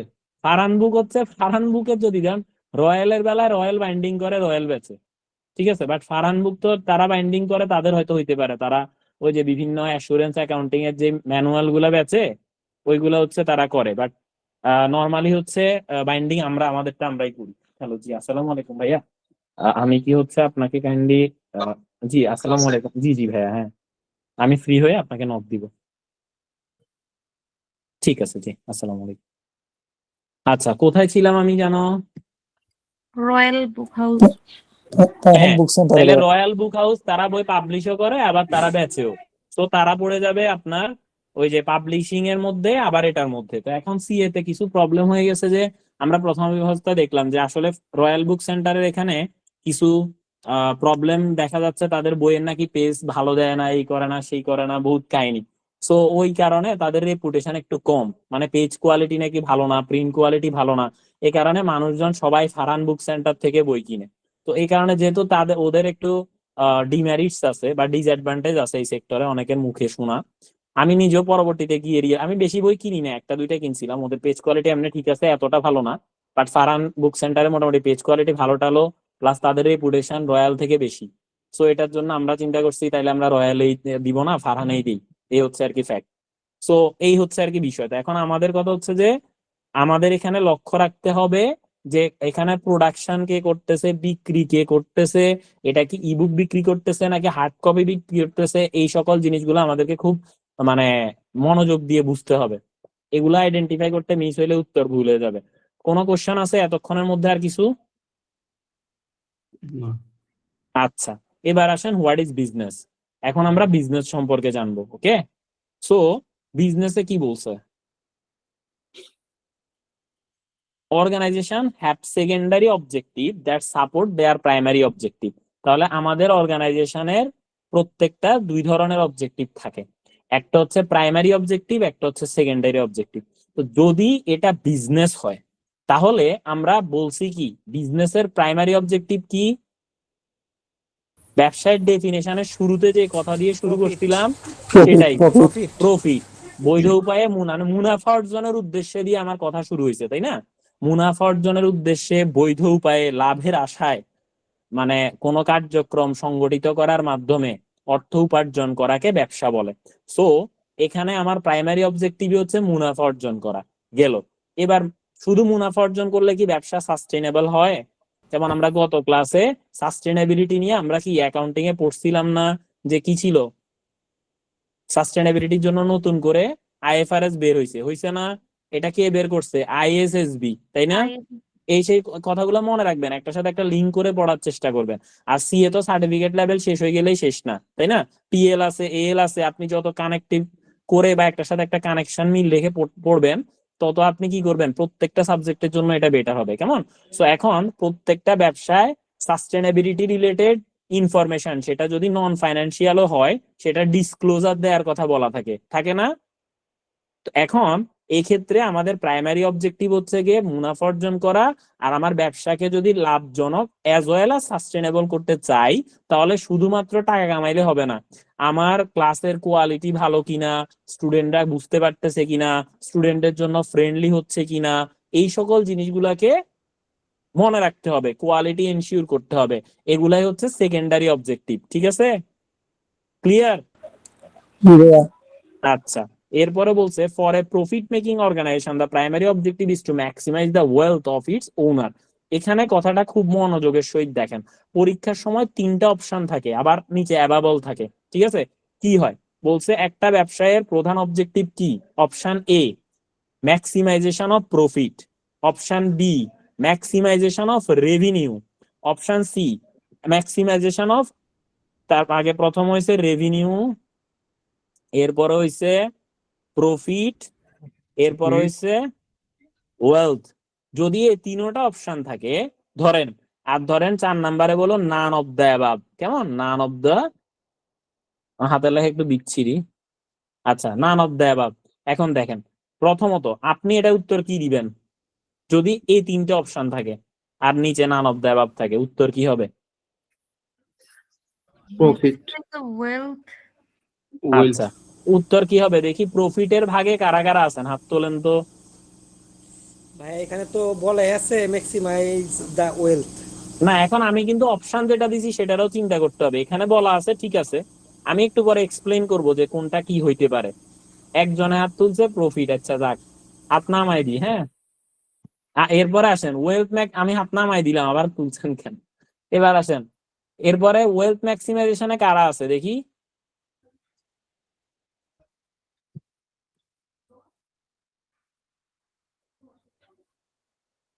হাত তুলবেন নি না? আচ্ছা, 7 জনে তুলছে কি ওয়েলথ ম্যাক্সিমাইজেশন। আচ্ছা, ভালো কথা। রেভিনিউ ম্যাক্সিমাইজেশনে কারা আছে দেখি। রেভিনিউ ম্যাক্সিমাইজেশনে কারা আছে? ওমা, রেভিনিউ ম্যাক্সিমাইজেশনে কেউ নেই। আর তাহলে বাকিরা কিসে আছেন? দুধ ভাত নি, বাকিরা কি? ভাই মনে হচ্ছে তিনটাই হবে, নান অফ দ্য এবার ছাড়া উপরে তিনটাই হবে মনে হচ্ছে। আচ্ছা শুনেন, এবার আমি একটা একটা করে বুঝাই। তবে আমি খুবই হতাশ হয়েছি এস সালামের উপরে। দেখেন, আসেন যেটা বুঝাচ্ছি। সর্বপ্রথম রেভিনিউ মানে কি? ধরেন আপনার প্রতিষ্ঠানে, ধরেন আমার প্রতিষ্ঠানে একটা বই বানাইতে আমার খরচ হয়েছে 500 টাকা। কত টাকা? 500 টাকা, যেটা আমার খরচ, 500 একদম পুরো খরচ 500 টাকা ধরেন। হ্যাঁ, 500 বা আরো ওই যে ডিস্ট্রিবিউশন কস্ট এগুলো মিলালে ধরেন 600 টাকা। 600 টাকা খরচ হয়েছে, কেমন? এখন আমি যদি এক একটা বই 600 টাকা খরচ হইতে বাস 500 টাকা করে আমি যদি 10টা বই বিক্রি করি, কত পাবো? 500 করে 10টা বই, কত পাবো? 5,000। 5,000 টাকা পাবো। ফাইন, ভালো কথা। এখন আমি যদি জিজ্ঞেস করি আমার এখানে রেভিনিউ কত টাকা, উত্তর কি হবে? 5,000। 5,000, তাই না? হ্যাঁ, তাইলে এখন আমি যদি রেভিনিউ ম্যাক্সিমাইজ করি তাহলে কি আমি লাভে আছি? নাই তো, না, লস। তাই না? আমি যদি লসে সবগুলা 2 টাকা করে বেচি দিই, সব সেল হয়ে যাবো, কিন্তু এটা কি লাভ হইলো? কিছু হইলো না, তা? আমার না। ব্যবসায়ের প্রথমে তো কইছে যে লাভ করতে হইব, তাই না? মুনাফা অর্জন করতে হইব, তো তাইলে তো আমার তো মুনাফা আসতেছে না, কষ্ট হয়ে প্রফিট যাবে। আসতেছে না। মানে আমার শুধু রেভিনিউ আসতেছে, সো রেভিনিউ কাটা। তাহলে শুধু রেভিনিউ যদি আমি লসও রেভিনিউ বেশি হইতে পারে। ধরেন আমি যদি বলি 200 করে বিক্রি করব, তাহলে মানুষ ধুমায়া বই কিনি ফাটায় ফেলবো। সো এখানে তো লাভ নাই, তো এই জায়গায় করে কোনো লাভ হবে না। সো রেভিনিউ ম্যাক্সিমাইজেশন বাদ, কেমন? এবার আসেন প্রফিট ম্যাক্সিমাইজেশন মানে কি। প্রফিট ম্যাক্সিমাইজেশন মানে হচ্ছে আমি অনেক টাকা কামাবো। এখন একটা প্রতিষ্ঠানে ধরেন ওই 600 টাকার বললাম টোটাল কস্টিং, আমি যদি সেটা 800 টাকা ধরে বিক্রি করি, ভালো কথা, প্রতি বইতে 200 টাকা করে প্রফিট থাকতেছে, ঠিক কিনা? জি। ঠিক। আচ্ছা ধরেন 600 টাকা করে প্রফিট থাকতেছে, ভালো কথা। কিন্তু এই যে প্রফিট থাকতেছে, এটা যদি আমি মানুষজনকে দিয়ে দিই, ধরেন মানুষজন মানে কি, ধরেন একটা কোম্পানির তো শেয়ার হোল্ডার থাকে, তাই না? তো শেয়ার হোল্ডারদেরকে আমি যদি প্রফিট দিয়ে দিই অ্যাজ এ ডিভিডেন্ড, তখন সেক্ষেত্রে এর পরবর্তীতে আমি কি আর কোনোভাবে ওই মানে দিয়ে দিলে ওইটা আগে তো আমি ইউটিলাইজ করতে পারতেছি না, তাই না? টাকা ইনকাম হইতেছে, শেয়ার হোল্ডার নিয়ে যেতেছে, টাকা ইনকাম হইতেছে, শেয়ার হোল্ডার নিয়ে যেতেছে, প্রতিষ্ঠান কি বড় হইতেছে? না। না, তাই না? এটা তাইলে এক্ষেত্রে এটাও এখন আর হবে না। এবার হচ্ছে ওয়েলথ ম্যাক্সিমাইজেশন। এটা কি? এটা মানে হচ্ছে আমার প্রতিষ্ঠানে প্রফিটও হচ্ছে, এই টাকা আমি শেয়ার হোল্ডারদেরকে পুরাটা দিচ্ছি না, কিছু আমি এখানে রেখে আবার রিইনভেস্ট করতেছি, তাইলে আমার প্রতিষ্ঠানের গ্রোথ হচ্ছে, তাই না? জি। হ্যাঁ, তাইলে এই কারণে এটার উত্তর ওয়েলথ ম্যাক্সিমাইজেশন হবে। বুঝছেন কেন ওয়েলথ ম্যাক্সিমাইজেশন? জি জি বুঝছি। ঠিক আছে, ওকে ফাইন। এবার আসেন পরেরটাতে যাই। বলছে a profit make as এটা গেল wealth of its owner for non profit অর্গানাইজেশনের ক্ষেত্রে হচ্ছে is to provide goods and service for its beneficiaries। এবার আসেন নন ফর প্রফিট অর্গানাইজেশনের ক্ষেত্রে বেনিফিশিয়ারিজ এর কাছে গুডস এন্ড সার্ভিস দিতে হয়েছে, এটা বলা হয়েছে। আচ্ছা ভালো কথা। তো এখন বেনিফিশিয়ারিজ যারা আছে তাদেরকে আমি গুডস এন্ড সার্ভিস দিতে হবে, প্রথম কথা। এবার ধরেন আমার একটা এনজিও আছে, এই এনজিও তে বলছে এটা দাতব্য চিকিৎসা, এখানে মানুষজন এসে ফ্রিতে ট্রিটমেন্ট নিয়ে যাবে। হঠাৎ করে আমরা বললাম যে না, এই জিনিস আমরা ফ্রিতে ট্রিটমেন্টটা দিব না, বাট এটা আমরা দাতব্য রাখছি, বা আমার এখানে মানুষ আসছে, আমি তাকে ঠিকঠাক মতো সেবা দিতে পারতেছি না, এক্ষেত্রে ওই মানুষ কি আমাকে কোনো কারণে ব্লেম করতে পারবে? না। আচ্ছা, উত্তর হচ্ছে পারবে। ঠিক আছে, কারণ কি? আপনি এটা বানাইছেন কেন? আপনি এটা বানাইছেন মানুষজনের সেবা করার জন্য এবং ফ্রিতে দিবেন, এটা আপনি বলেছেন না? এখন এটা বলার পর থেকেই তারা আপনার বেনিফিশিয়ারিজ। এখন মানুষ তারা আপনার টাকা দেখ বা না দেখ, তাও তারা আপনাকে ব্লেম দিতে পারবে। বুঝছেন? ধরেন জি। কেউ একজন বলল যে আমরা আপনাদেরকে সব কিছু ফ্রি দিয়ে দিব, এরপরে হঠাৎ করে তারা বললো যে না আসলে আমরা আজকে থেকে আর দিব না, আজকে থেকে আমরা টাকা নিব, ধরেন বললো। সে কিন্তু আগে বলে দিচ্ছে যে আমরা সব ফ্রিতে দিব, সে এটা বলে নাই যে আমরা কিছু ফ্রিতে দিব এরপরে পেইড হবে, বিষয়টা এমন না। এখন তারা যদি আপনাকে প্রথমে বলে যে সব ফ্রিতে দিব, তাহলে আপনি কি পরবর্তী সে যদি টাকা চার্জ করে আপনি তারে কিছু একটা বলবেন না নাকি? জি বলবেন তো, হয়তো তারা সরাসরি বলার সাহস পাইবেন না যে আপনি ফ্রিতে খাইতেছেন, তারা কেমনে বলবেন, কিন্তু আপনি এটা বলবেন। You have the right to say anything to him or her. কারণ কি, কারণ সে প্রথমে আপনাকে এটাই বলছিল যে সব ফ্রি, বাট অ্যাকচুয়ালি সব তো ফ্রি না, তাই না? তো এই ক্ষেত্রে এই কারণে নট ফর প্রফিট অর্গানাইজেশনে বেনিফিশিয়ারিজদেরকে যেহেতু বলা হয়েছে যে এটার জন্য বেনিফিশিয়ারিজ কারা, যারা এখান থেকে সার্ভিস নিবে, মানে ফ্রিতে আপনার থেকে সেবা নিবে, তারাই হচ্ছে এখানে বেনিফিশিয়ারিজ। তো এই ক্ষেত্রে বেনিফিশিয়ারিজদেরকে এনশিওর করাটা হচ্ছে নট ফর প্রফিট অর্গানাইজেশনের মেইন বিষয়, মানে তাদের যেন স্টেক, তারা এখানে যেটা চাইতেছে বা তারা যে এক্সপেকটেশন নিয়ে আপনার কাছে আসছে ওইটা যেন তারা পায়। এবার হচ্ছে এ বিজনেস ইজ অ্যান আচ্ছা দাদা, অর্গানাইজেশন। ইয়াতে আপনার বলেন। সেকেন্ড বুলেট পয়েন্টে যে প্রফিট মেকিং অর্গানাইজেশনের প্রাইমারি অবজেক্টিভটা কি ইয়া লিখবো, মানে প্রফিট ওরিয়েন্টেড, মানে প্রফিট ম্যাক্সিমাইজেশন লিখবো নাকি ওয়েলথ ম্যাক্সিমাইজেশন? প্রাইমারি অবজেক্ট কি হবে? প্রাইমারি অবজেক্টিভ অবশ্য ওয়েলথ ম্যাক্সিমাইজেশন, মানে আচ্ছা ভাই, প্রাইমারি প্রফিট অবজেক্টিভ মানে টাকা কামানো, মানে প্রফিট শেয়ার হওয়ার কথা না। হোল্ডারদের ওয়েলথ ম্যাক্সিমাইজেশন করা। না, প্রাইমারি অবজেক্ট যদি আমি প্রফিটই না কামাই তাহলে তো আমার ওয়েলথ কেমনে হবে? আগে তো আমার প্রফিট। ওয়েলথ হইতে হইলেই তো প্রফিট লাগবে, তাই না? হ্যাঁ, তাহলে প্রাইমারি মানে এখন অবজেক্টিভ। আপনি যদি বলেন, আমি একটু মজা করি শুনেন, আপনার যদি বলে যে ভাই আপনার হচ্ছে একটা ফ্যামিলি দরকার, কি দরকার? ফ্যামিলি দরকার। ফ্যামিলি দরকার, হ্যাঁ। তো যেখানে কিনা আপনার বাচ্চা কাচ্চা থাকবে, তাদেরও আবার বাচ্চা কাচ্চা হবে, কেমন? তার মানে কি দাঁড়াইলো, আপনি কি বিয়ে করা ছাড়া ফ্যামিলি হয়ে যাবো? না, তো তাইলে তো তার মানে এটা তো বিয়ে কইরাই আপনার বাচ্চা কাচ্চা হবে, এদের আবার বাচ্চা কাচ্চা হবে, তা করে বিয়ে দিবেন, তাই না? তো আচ্ছা, তাইলে তো এটা তো এটার ভিতরে পড়েই গেছে, পড়ছে না? হ্যাঁ, তাহলে প্রাইমারি হলো যে ওয়েলথ, আর হলো যে সেকেন্ডারি হলো যে প্রফিট, এটাই তো। আরে না বাবা, ধরেন যখন আপনার প্রাইমারি সেকেন্ডারি কথা বলবে, শুনেন আগে বুঝেন, ওইখানে ওয়েলথ ম্যাক্সিমাইজেশনের জন্য যা কিছু ধরার দরকার এগুলা সব করার দরকার, ওইগুলো হচ্ছে আমার কি, প্রাইমারি। আরে ধরেন আপনি মানুষকে ভালো করে সেবা দিবেন, মানুষকে এটা করবেন সেটা করবেন, তারপর আপনার প্রফিট হবে, তারপর আপনার ওয়েলথ হবে, তাই না? হ্যাঁ, তাই তো? তাইলে আপনি যেগুলার মাধ্যমে প্রফিট ওয়েলথ এগুলা পাইতেছেন ওইগুলো হচ্ছে সেকেন্ডারি, বুঝছেন? হ্যাঁ, এবার বুঝছেন তো, ক্লিয়ার তো না? হ্যাঁ, তার মানে প্রফিট হলো সেকেন্ডারি আর ওয়েলথ হলো যে প্রফিট সেকেন্ডারি না, প্রফিট Wealth এর ওয়েলথ জন্য সবই প্রাইমারির মধ্যেই পড়ছে, কেমন? আগে প্রফিট হবে, প্রফিট থেকে ওয়েলথ হবে, তাই না? হ্যাঁ, ধরেন এখানে শুনেন, কোন একটা অপশনের মধ্যে যদি সবকিছু থাকে তাইলে উত্তর ওয়েলথই দিবেন, হ্যাঁ, দেবে। বুঝেন? ঠিক আছে। আর আমি যে অপশনটা দিছি ওই জায়গায় যদি কি থাকতো, all the above. All of the above থাকতো, তাহলে কিন্তু এখানে অল অফ দ্য অ্যাবাভই হইতে পারতো না? হ্যাঁ, এখন আমি আপনারা অবস্থা দেখাইছি যে রেভিনিউ ম্যাক্সিমাইজেশন করা যদি ইন্ডিভিজুয়াল ধরা হয় তাহলে হবে না উত্তর। কারণ কি, কারণ লসেও রেভিনিউ ম্যাক্সিমাইজেশন করা যায়, কিন্তু করা আপনি যায়। যদি ওয়েলথ ম্যাক্সিমাইজেশন করেন তাহলে তো এমনি রেভিনিউ ম্যাক্সিমাইজেশন লাগবো না? সবই হয়ে যাবে, ওয়েলথ লাগবে নি? করলে সব হবে। হ্যাঁ, ওয়েলথ করলে তো সব অটোমেটিক হয়ে যাবো। তো আপনার যদি একটা অপশন চুজ করতে বলে তখন এটার উত্তর হবে ওয়েলথ ম্যাক্সিমাইজেশন। বাট অপশনের নিচেরটা তো যদি অ্যাবাবল থাকতো, আমি নান অফ দ্য অ্যাবাব দিছি, যদি অ্যাবাবল থাকতো তাহলে এটার উত্তর অ্যাবাবল হইতো, বুঝছেন? এবার হ্যাঁ, হ্যাঁ, ধরেন আমি যদি আপনারা বলি নোবেল শাহ কই থাকে, যদি বলেন ধরেন আমি ঢাকায় কারওয়ান বাজারে আমি থাকি, ঢাকাতে, কেমন? হ্যাঁ। মানে কারওয়ান বাজার না, গ্রিন রোডে থাকি, গ্রিন রোড কারওয়ান বাজারে, এই মাঝামাঝি আর কি। যাই তো হোক, ধরেন আমি যদি এখন বলি যে নোবেল শাহ কোথায় থাকে, এবার অপশন এ পৃথিবীতে, অপশন বি বাংলাদেশে, অপশন সি ওই যে আপনার ঢাকাতে, অপশন ডি গ্রিন রোডে, তাইলে এবার এটার যদি আমি এটা বলতাম তাহলে আপনি কোনটা পিক করতেন? গ্রিন রোড দিতে। গ্রিন রোড দিতেন। আর আমি যদি বলতাম যে ধরেন ওই অপশন, ধরেন একটা অপশন সরিয়ে ফেললাম, যে পৃথিবী সরাইয়া এরপরে উত্তর দিলাম যে অপশন দিলাম যে অ্যাবাবল, তাইলে আপনি কি উত্তর দিতেন? অ্যাবাবল। তাইলে এবার বুঝছেন? হ্যাঁ, এক্স্যাক্টলি। এখন যদি ওই আদার্স যে সকল অ্যাক্টিভিটি গুলো আছে ওইগুলো হচ্ছে সেকেন্ডারি, বুঝছেন? এবার হ্যালো, তাইলে প্রফিট ম্যাক্সিমাইজেশন ওয়েলথ ম্যাক্সিমাইজেশন সবই প্রাইমারি, ঠিক আছে। কিন্তু একই অপশনে যদি একটাকেই পিক করা হয় তাহলে আমি ওয়েলথ ম্যাক্সিমাইজেশনটাকে করবো, বাট অপশনে যদি অ্যাবাবল থাকে তাহলে আমি অ্যাবাবল লিখবো। ক্লিয়ার? আচ্ছা, কখন তাহলে সেকেন্ডারি হবে এটা আগে জানতে চাই। সবই কি প্রাইমারি, সেকেন্ডারি হবে? কখন মানে সেকেন্ডারি কখন হবে?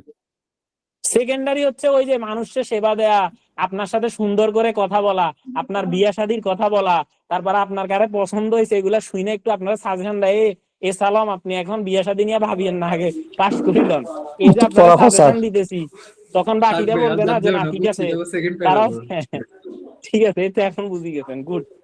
দেখেন এবার ক্লিয়ার তো না? অনেক বেশি, তবে আচ্ছা, ঠিক আছে, দেখেন সো কারণ আপনি তো আমার এখানে নিতে আসছেন পড়া, এই হইলো ঘটনা আর কি। দেখেন বিজনেস ইজ অ্যান অর্গানাইজেশন, আগেটা তো গেছে না, সেটা গেল, হ্যাঁ, organisation which aims to maximise its owners wealth. তাহলে বিজনেস হচ্ছে মূলত করা হয় ওনার্স ওয়েলথ এর ম্যাক্সিমাইজেশন করা, but which can be regarded as an entity separate from its owner. তার মানে ব্যবসাকে এবং মালিককে একে অপরের থেকে আলাদা ধরা হয় কোনটা অনুসারে, কোন বিজনেস নীতি অনুসারে জানেন? ওই নীতির নাম কি? ব্যবসায় এন্টিটি সত্তা বা কনসেপ্ট। Business entity concept. কেমন? ব্যবসায় সত্তা নীতি বা বিজনেস এন্টিটি কনসেপ্ট। এই সকল জিনিসগুলাকে একটার সাথে একটা লিঙ্ক করে পড়েন, এটা অ্যাকাউন্টিং এর পড়া, বাট এটা মনে রাখার জন্য এটার সাথে পড়লে ভালো, ঠিক আছে? আচ্ছা, এবার আসেন, এখানে আসেন, এই বক্সে কি বলছে? এই বক্সে প্রথমে বলছে যে সেকেন্ডারি অবজেক্টিভ, এখানে প্রফিট ওরিয়েন্টেড এর কথা, নট ফর প্রফিট ওরিয়েন্টেড এর কথা বলছে। সো এখানে সেকেন্ডারি অবজেক্টিভ গুলো হচ্ছে output of goods or service, হ্যাঁ, যেটা ইনপুট হচ্ছে কি, ইনপুট হচ্ছে ম্যাটেরিয়াল, লেবার, ফাইন্যান্স, এগুলার মাধ্যমে গুডস অর সার্ভিস বের করে আনবে, হ্যাঁ, সেটার মাধ্যমে প্রফিট হবে, প্রফিট হলে সেক্ষেত্রে আমার ম্যাক্সিমাইজ প্রফিট, ডিভিডেন্ড, ওয়েলথ এগুলা হবে। তাহলে এগুলা সব কোথায় পড়ছে? প্রাইমারিতে। তাহলে আপনার উত্তর আপনি পাইছেন, ওয়েলথ ম্যাক্সিমাইজেশন, প্রফিট ম্যাক্সিমাইজেশন সব কি প্রফিট প্রাইমারিতে পড়ছে, কেমন? প্রাইমারি। কিন্তু যদি একই জায়গায় সব আসে তাহলে আমি ওয়েল দিব। আচ্ছা, হ্যাঁ। অ্যাবাবল থাকলে অ্যাবাবল দিব, শেষ। তারপর এটা ওনার কাছে যাইবো গা। নন প্রফিট অর্গানাইজেশনে আমার কি প্রথমত হচ্ছে রেভিনিউ, ট্যাক্স, এগুলা, তারপরে এগুলা হওয়ার মানে এগুলো হচ্ছে মানে আসবে আর কি, রেভিনিউ হবে আর কি, যাই হোক এখান থেকে যে রেভিনিউ হবে পাবলিক থেকে এসে, ওই রেভিনিউটাকে কাজে লাগিয়ে আমরা ইনপুট বানাবো, ইনপুট দিব, ইনপুট দিয়ে আমাদের মিনিমাইজ কস্ট অফ প্রাইমারি গোল, মানে আমার এখানে মেইন কাজ হচ্ছে জনগণের কাছে অল্প দামে জিনিস দেওয়া, মানে জনগণ যেন অল্পতে বা ফ্রিতে পায়। সো এবার আমার আউটপুট হিসেবে আমি গুডস অর সার্ভিস দিব, দিলে দেন তারা হচ্ছে provision of goods or service use করবে, যেটা পাবলিক বেনিফিশিয়ারিজ এর কাজে লাগবে, শেষ। ঠিক আছে, সবাই ক্লিয়ার? তাহলে আমার নেট ফর প্রফিটের নিচে রেভিনিউ ট্যাক্সেশনে এনে কি বুঝাইলো? এটা বুঝাইছে, ধরেন তারা পাবলিকরা বেনিফিশিয়ারিজ হয়ে, পাবলিক তো কিছু টাকা দিবে, আবার ফ্রিও হইতে পারে, ফ্রিও হইতে পারে, আবার পাবলিক কিছু টাকা দিবে, তো পাবলিক যে টাকা দিবে এটাকে কাজে লাগাই আবার পাবলিকের জন্য ইনপুট বানাবে। ফর এক্সাম্পল ধরেন মেট্রো রেল, পাবলিক কত টাকা দিচ্ছে আর মেট্রো রেলের ডেইলি এক্সপেন্স কত, পাবলিকের থেকে দেখা গেছে মেট্রো রেলের এক্সপেন্স আরো অনেক বেশি হয়, তাই না?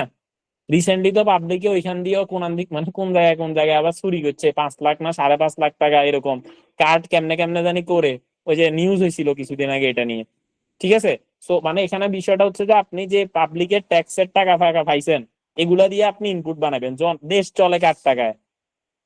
জনগণের টাকা। জনগণের টাকা, আমি তো মানে আমাদের ট্যাক্সের টাকায় যেটা বলে আর কি, তাই না? ওই তো রাজস্ব দেয়। হ্যাঁ, এই তো, তো এই যে রাজস্ব মানে তো ওই যে ট্যাক্সের টাকাই তো, তো ওইখানের থেকে আবার আদার্স যে টাকাগুলা হচ্ছে মানে পাবলিক থেকে পাবে দেশের, ধরেন ওই যে মেট্রো রেলে উঠছেন, আপনি টাকা দিচ্ছেন, এটা তো ট্যাক্স দেন না, এটা কি ট্যাক্স দিচ্ছেন? বাট এটাও তো আপনারই টাকা। তো আপনার ট্যাক্সের টাকা প্লাস দেশব্যাপী রেভিনিউর টাকা, এগুলা দিয়েই তো ইনপুট হয়, তারপরে মানুষজনের কাছে দেয়। আমরা সরকারি যত জিনিস ইউজ করি, সরকারি ধরেন বিআরটিসি বাস বলেন, তারপর মেট্রো রেল বলেন, তারপর ট্রেন বলেন, যেটা আমাদের নর্মালি এই যে এগুলা কি আমাদের, আমরা কি এখানে বেনিফিশিয়ারিজ না? বেনিফিশিয়ারিজ তো, তাই না? হ্যাঁ, ক্লিয়ার তো সবাই নাকি? জি ভাইয়া। আমি কি নেক্সট টপিকে যাব? জি। আচ্ছা, এবার আসেন এখানে profit oriented organisation generally refer to as businesses. তাহলে প্রফিট ওরিয়েন্টেড অর্গানাইজেশন হিসেবে এখানে বিজনেসকে বলা হচ্ছে, কেমন? এরপরে not for profit organisation are frequently structured and run like a business, অর্থাৎ নট ফর প্রফিট ওরিয়েন্টেডরা স্ট্রাকচার হয় বিজনেসের মতোই, so that they benefit from the economy, efficiency and effectiveness, মানে এখানে আমার ইকোনমিটাকে আমি যেন ইফিসিয়েন্সি এবং ইফেক্টিভ ভাবে করতে পারি। এরপরে এখানে কি বলছে যে in using resources that profit oriented brings, but they are not generally owned by shareholder, proprietor or partner, অর্থাৎ যেটা নট ফর প্রফিট এটা মূলত নর্মালি আলাদা, কিন্তু সেক্ষেত্রে আলাদা করে কোনো শেয়ার হোল্ডার, প্রোপাইটার বা পার্টনার থাকে না। তারা মূলত দেখতে প্রফিটের মতোই, কার্যকলাপ ওদের মতোই, কিন্তু তারা প্রফিটের চিন্তা করে না। ফর এক্সাম্পল ধরেন আমরা একটা হোটেলের নাম শুনছি, ভালো কাজের হোটেল, হ্যাঁ এরকমই তো ছিল মনে হয় না, ভালো ভালো কাজের হোটেল। কাজের হোটেল। হ্যাঁ, তো ভালো কাজের হোটেল ও হোটেল। আবার ধরেন এটার নাম কি, স্টারই তো না, হ্যাঁ, স্টার হোটেলই তো, তো স্টার হোটেলও হোটেল। তো এখানে কোনটা প্রফিট আর কোনটা নট ফর প্রফিট, নাকি দোনোটাই প্রফিট? একটা প্রফিট ভালো একটা কাজের নন প্রফিট। হ্যাঁ, ভালো ভালো কাজের হোটেল হচ্ছে নট ফর প্রফিট। এখানে লেখা আছে যে আপনি কোনো টাকা দেয়া লাগবে না, একটা ভালো কাজ করলে আপনি এক বেলা ফ্রিতে খাইতে পারবেন। ঠিক আছে, তো তার মানে তারাও কিন্তু ওই প্রফিটের মতো করেই খাবার রান্না করতেছে, মানুষজনকে খাওয়াইতেছে, কিন্তু দুই জনের ইন্টেনশন দুইটা, তাই না? এটাই এখানে জি। বলা হয়েছে। So they do not primarily aim to maximise profit or wealth of the owner, but instead are focused on providing goods or service to their beneficiaries at minimized cost. এটা minimized cost ও হইতে পারে, ফ্রিতেও হইতে পারে। ঠিক আছে, যদি পরীক্ষার সময় minimized cost থাকে, অপশনে ফ্রি থাকে এবং অ্যাবাবল থাকে, তাহলে উত্তর অ্যাবাবল হবে। বুঝছেন? ধরেন একটাতে দিল জি। minimized cost, একটাতে দিল ফ্রি অফ কস্ট, একটাতে দিল অ্যাবাবল, একটাতে হচ্ছে নান অফ দ্য অ্যাবাব। উত্তর কি হবে? অ্যাবাবল, মানে free of cost plus minimized cost দুইটাই নট ফর প্রফিটের। কেমন? এবার হচ্ছে যে the type of work engaged in by organization does not itself determine whether it is a profit oriented or not for profit oriented organization। অর্থাৎ শুধুমাত্র ওয়ার্কের উপরে ভিত্তি করে আমি এটাকে প্রফিট নট ফর প্রফিট বুঝতে পারবো না। যেমন এই যে উদাহরণটা আপনাদেরকে দিলাম, দুই জায়গায় কি কাম করে, খাবার কাটে, কুটে, রান্না করে, মানুষকে খাওয়ায়, তাই না? কাজ তো দুটোটা সেমই করে, তাই না? জি।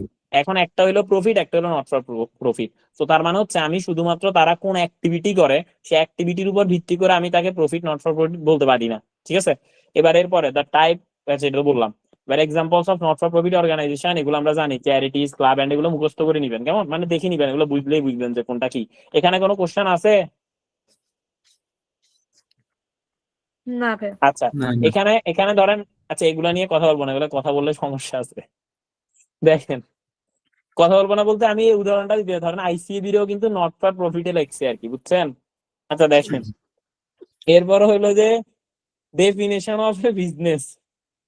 So it is a primary objectives of the organisation that determines whether or not it is a business. অর্থাৎ আপনার আইসিএবি নট ফর প্রফিট, ঠিক আছে, নট ফর প্রফিটেই আসবে। না উনি সেবা কি দেয়? ওমা, ওরা সার্টিফিকেট। সেবা দিচ্ছে দেখে আপনি চার্টার্ড অ্যাকাউন্টেন্ট হইবেন? কি বলে? সার্টিফিকেট দিচ্ছে শুধু?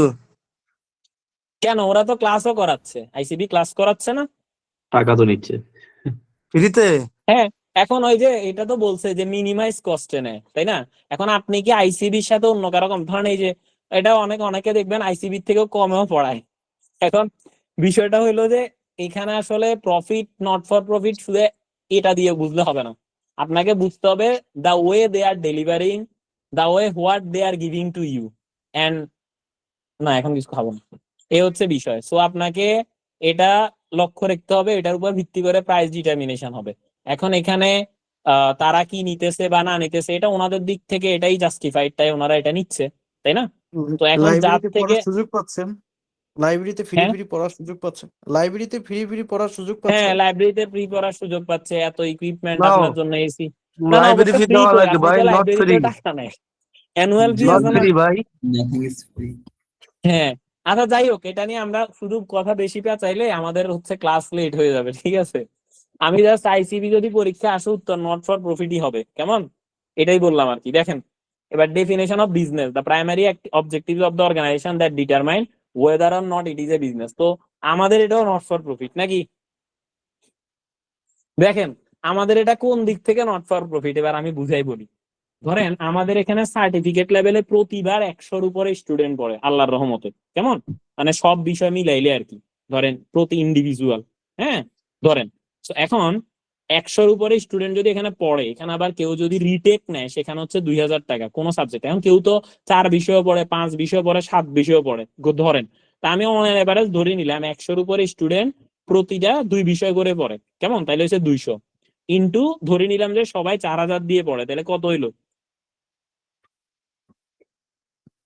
এই তো না, 8 লাখ, তাই তো? আচ্ছা, এখন ধরেন আমাদের এখানে প্রফেশনাল আর অ্যাডভান্স লেভেলেও কিন্তু পড়ানো হয়, কেমন?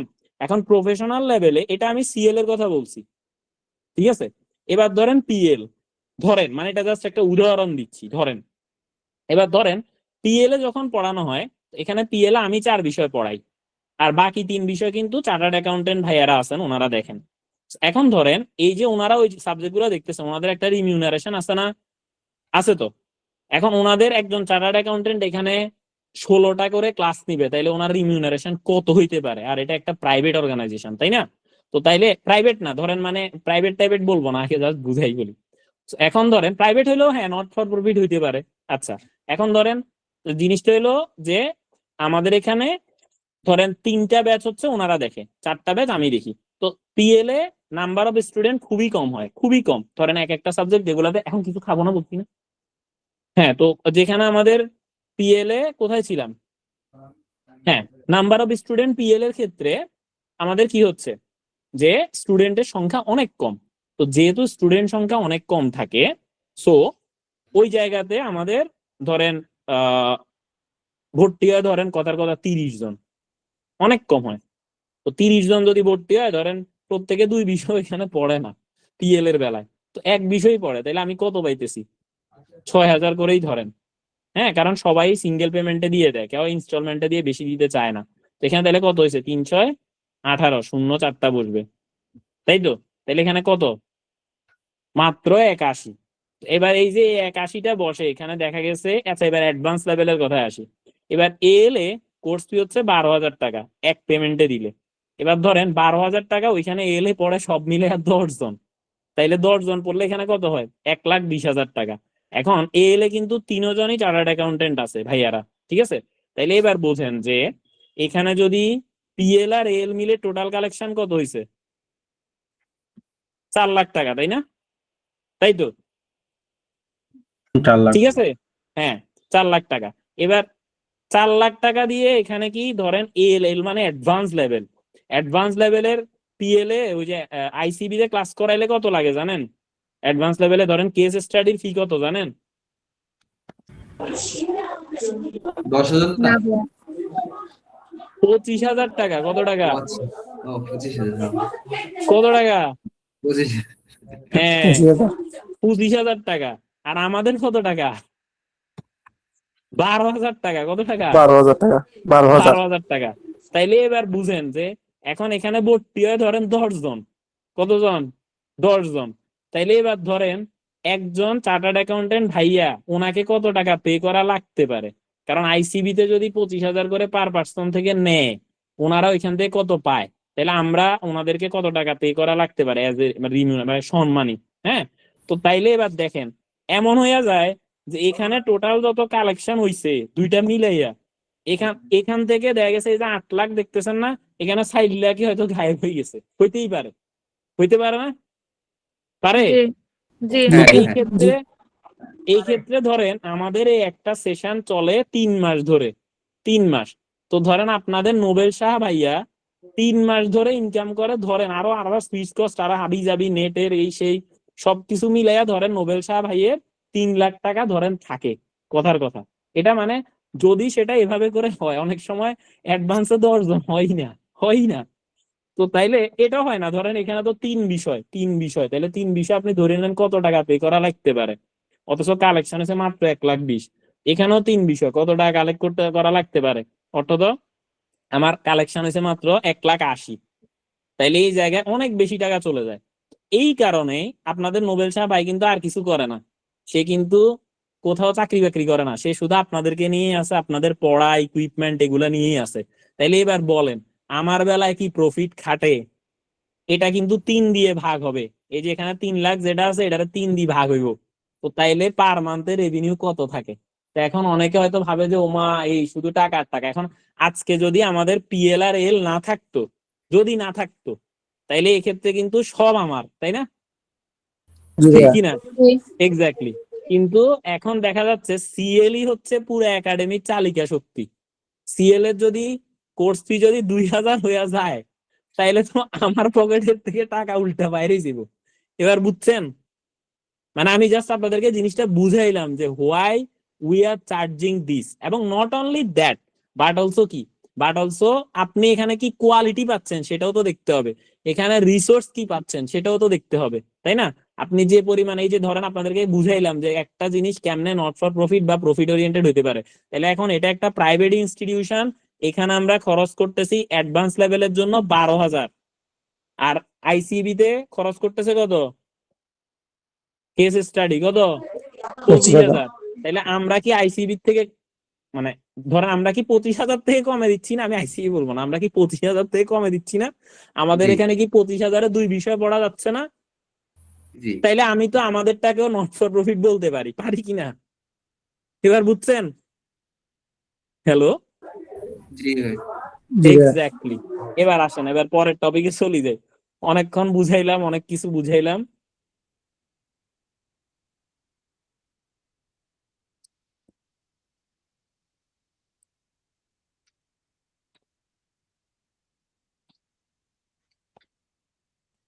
আচ্ছা, এবার চলে আসেন কোথায়, প্রাইমারি অবজেক্ট এগুলো বুঝাইছি। আচ্ছা, এটা গেল। আচ্ছা, তো primary object of the organisation that determine whether or not it is a business. শেষ। এবার আসেন বিজনেসের কথা কি বললো, organisation that is oriented toward making a profit from its owners, for its owners, so as to maximise their wealth. তাহলে প্রফিটের পরে ওয়েলথ আসবে কিভাবে? ওই যে প্রফিটটা ডিস্ট্রিবিউট না করে বিজনেসে কাজে লাগিয়ে আবার রিইনভেস্ট করে করে ওয়েলথ বাড়তে থাকবে, মানে বড় হইতে থাকবে, যেটাকে বলে growth. And that can be regarded as an entity separate from its owner. তার মানে এটাকে আমাদের এন্টিটিকে সেপারেট থেকে, মানে ওনার থেকে সেপারেট করতে পারি, that will be considered under business entity concept, যেটাকে ব্যবসা সত্তা নীতি বলে। ওকে, এবারে stakeholder in the business. Stakeholder in the business কি?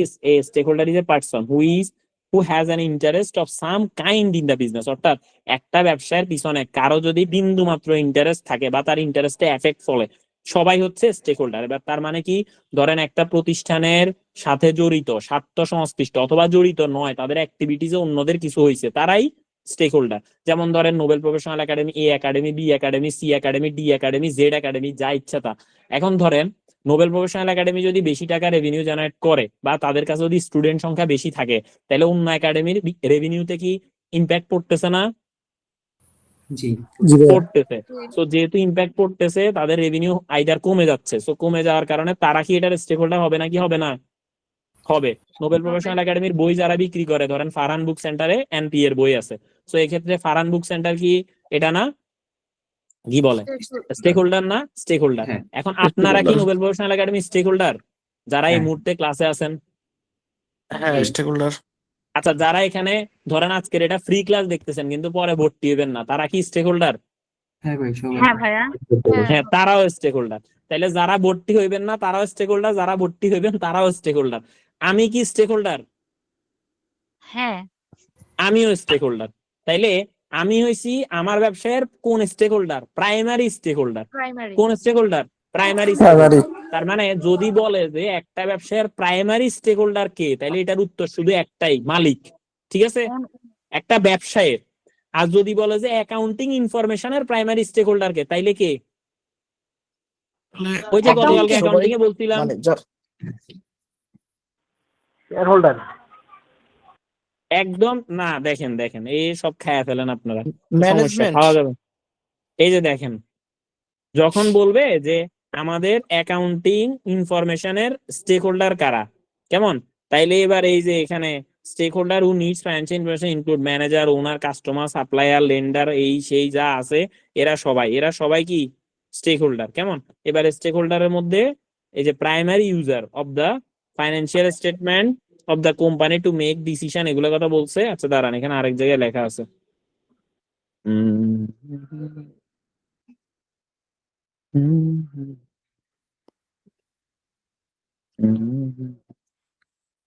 আচ্ছা, এখানে দেয় নাই, কোথায় যেন দিল তো, এখানে শুধু স্টেক হোল্ডার কারা তারা দিছে। হ্যাঁ,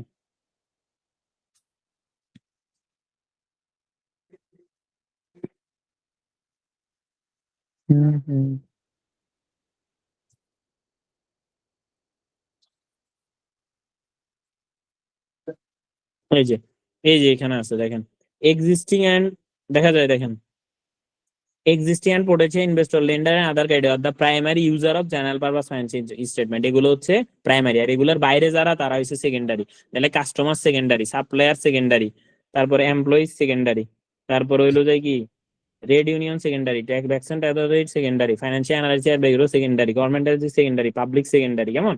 তাহলে ইনভেস্টর মানে shareholder, lender, other creditor, এরা হচ্ছে প্রাইমারি। এরা হচ্ছে কি প্রাইমারি। কেমন? এটা কিসের বেলায়? জেনারেল পারপাস ফাইন্যান্সিয়াল স্টেটমেন্ট বা আমার ফাইন্যান্সিয়াল ইনফরমেশন। আর ওই জায়গায় কি ছিল? বিজনেসের। কেমন? ক্লিয়ার তো না? কোম্পানি বললেও অনেক সময় একটা কোম্পানি সেটা নট ফর প্রফিট হইতে পারে না। আমি কোম্পানি বানাইছি প্রফিট করতাম না, তাইলে তো আমার এটা কি নট ফর প্রফিট হয়ে গেল। তাইলে তো ওই জায়গায় তো আর এইটা নাই। তাইলে এখানে হচ্ছে যে বিজনেস বলবেন। কেমন? বিজনেস বললে সেটার মধ্যে প্রফিট আছে, বিজনেস বললে সেটার মধ্যে কি প্রফিট আছে। সো যখন প্রফিট আছে তখন হচ্ছে কি ওনার হচ্ছে এটা প্রাইমারি স্টেক হোল্ডার। ঠিক আছে নি? হ্যাঁ, আর ওনার বাদে যারা আছে সবাই সেকেন্ডারি স্টেক হোল্ডার। ক্লিয়ার? আচ্ছা, এবার চলে আসেন স্টেক হোল্ডার। তাহলে স্টেক হোল্ডার কি? এটা তো বলেই দিছি, তাই না? তাহলে স্টেক হোল্ডার হচ্ছে literally a person or group of person who has a stake in the organization. This means that they have an interest to protect and in respect of what the organization does and how it perform. অর্থাৎ এই ক্ষেত্রে organisation কি করতেছে, কেমনে করতেছে, এটার উপরে বিন্দুমাত্র ইন্টারেস্ট যাদের আছে তারাই হচ্ছে স্টেক হোল্ডার। শেষ। এবার এখানে দেখেন, এখানে বক্সটা থেকে 100% পরীক্ষা আসবে কারো না কারো। এখন যেহেতু স্পিন হয়ে পরীক্ষা আসবে, আপনার কোনটা আসবে, কি আপনার পাশের জনের কোনটা আসবে, তার পাশের জনের কোনটা আসবে কেউ জানে না। সো এক্ষেত্রে হচ্ছে আমাকে ওইভাবে করে বুঝতে হবে যে কোনটা আসবে আপনি জানেন না। সো এই বক্স থেকে ভালো করে পড়ে ফেলবেন। হয়তো আপনার না আসলে আরেকজনের আসবে, বাট আসতে পারে। আবার আপনার কোনটা আসবে, আরেকজনের কোনটা আসবে, এটাও বলা যায় না। সো এখন এখানে বলছে যে স্টেক ইন বিজনেস, অর্থাৎ stakeholder in business, primary stakeholder এটা shareholder. What is at stake মানে তাদের কোন জিনিসটা, এখানে স্টেক মানে ঝুঁকি। সো তাদের কোন জিনিসটা ঝুঁকিতে আছে। তাইলে কোন জিনিসটা আছে? তারা যে টাকা এখানে দিছে, শেয়ার হোল্ডাররা যে টাকা ইনভেস্ট করছে সেটা ঝুঁকিতে আছে না? আসেনি? জি। হ্যাঁ। এবার হচ্ছে যে what do they typically expect of the business, তারা মূলত বিজনেস থেকে কি প্রত্যাশা করে, কি করে? A return on their investment, তারা তাদের যে ইনভেস্ট করছে সেটার উপর একটা রিটার্ন করে। তাইলে তারা এখান থেকে যে রিটার্নটা পাবে সেটারে কি নামে ডাকে? শেয়ার হোল্ডাররা যে টাকা ইনভেস্ট করছে সেখান থেকে যে রিটার্ন পাবে এটারে কি বলে? ডিভিডেন্ড বলে। Good. So that their wealth increases, যাতে করে তাদের ওয়েলথ বাড়ে। আবার ধরেন তারা ওইখান থেকে প্রফিট পাইলে যদি ওই প্রফিটটা ডিস্ট্রিবিউট না করে রিইনভেস্ট করে তখন সেটা ওয়েলথ হইতে থাকবে আস্তে আস্তে। এবং তারা আরো কি চায়? Steady and growing profit paid out by business, অর্থাৎ তারা চায় যে আমার যদি আজকে ব্যবসা থেকে ডিভিডেন্ড দেয় এত টাকা, সামনে আমি আরো ডিভিডেন্ড পাবো, সামনে ব্যবসা আরো বড় হবে, সেটা এক্সপেকটেশন তারা রাখে না? রাখে। ঠিক আছে। আচ্ছা, এবার আসেন আরো কি, growth in the capital value of their share. Capital value of their share মানে কি? মানে তাদের শেয়ারের দাম বাড়তে থাকবে। ঠিক আছে। একটা ব্যবসা যখন আস্তে আস্তে আয়তন পরিধি বড় হইতে থাকে তখন ওই ব্যবসায়ের শেয়ারের দামও থরথর করে বাড়তে থাকে। ঠিক আছে। এই যে আমরা বলি যে ইলন মাস্ক হচ্ছে পৃথিবীর সবচাইতে ধনী ব্যক্তি, সে কি সব ক্যাশ টাকা লইয়া বসে আছে? সবচাইতে ধনী ব্যক্তি মানে কি তার সব ক্যাশ আছে এরকম না? তার যে ধনটা, মানে ধন বলতে হচ্ছে সম্পদটা আছে, বা তাই আমরা যে কারণে ধনী বলতেছি সেটা কিসের ভিত্তিতে বলতেছি? যে টাকার কথা বলতেছি এটা কি রিয়েলাইজড? না, এটা কি আনরিয়েলাইজড। এটা যে কোনো সময় পরের দিন যদি ধরেন স্পেস এক্সে শুনলেন যে ওই রকেট পাঠায় না স্পেস এক্স, সো এটা তো তার। সো এখন ধরেন শুনলেন যে এই রকেটে উল্টাপাল্টা কাজ করতেছে, এটা প্রথমে ওই উপরে উঠে এবার কোনো না কোনো গেছে গিয়া ধুড়ুম করে পড়ে। যদি এমন হয় এরকম 2-3-4টা যদি পড়ে, তো এরপরে কি তারা শেয়ারের দাম থাকবো? ধরম করে পড়ে যাবে, পরের দিন সে ফকির, তাই না? ঠিক কিনা? তো তার মানে এখানে আমরা যাদেরকে, তারপরে এই যে বিভিন্ন, এক কথায় যত ধনী ব্যক্তিবর্গদেরকে আমরা পৃথিবীর লিস্টে টপে দেখি, তারা কেউই কিন্তু এত টাকা নিয়ে বসে নাই, এখানে তাদের শেয়ারের দাম বেশি। তাই ওই সময় তাদেরকে যে আমরা ধনী বলতেছি ওইটা হচ্ছে কি আনরিয়েলাইজড, এটা আসলে রিয়েলাইজ না। তারা যদি তাদের সবকিছুরে ওই মুহূর্তে কারো কাছে বিক্রি করে দেয় তখন সেটা ক্যাশ জেনারেট হয়ে গেলে সেটা রিয়েলাইজড হয়ে যাবে। তো তার যে সে যে সবচেয়ে ধনী ব্যক্তি, তাই কি তার ট্যাক্সের পরিমাণ অনেক বেশি? না, কারণ ওই টাকা তো সে এখনো বিক্রি করে ইনকাম করে নাই। যখন সে বিক্রি করে ফেলবো তখন সেটা রিয়েলাইজ হয়ে যাবো, তারপর তারে ট্যাক্স দিতে হইব। ঠিক আছে, বুঝছেন? জি, আচ্ছা, যখন ক্যাশ এবার হবে। আসেন সেকেন্ড।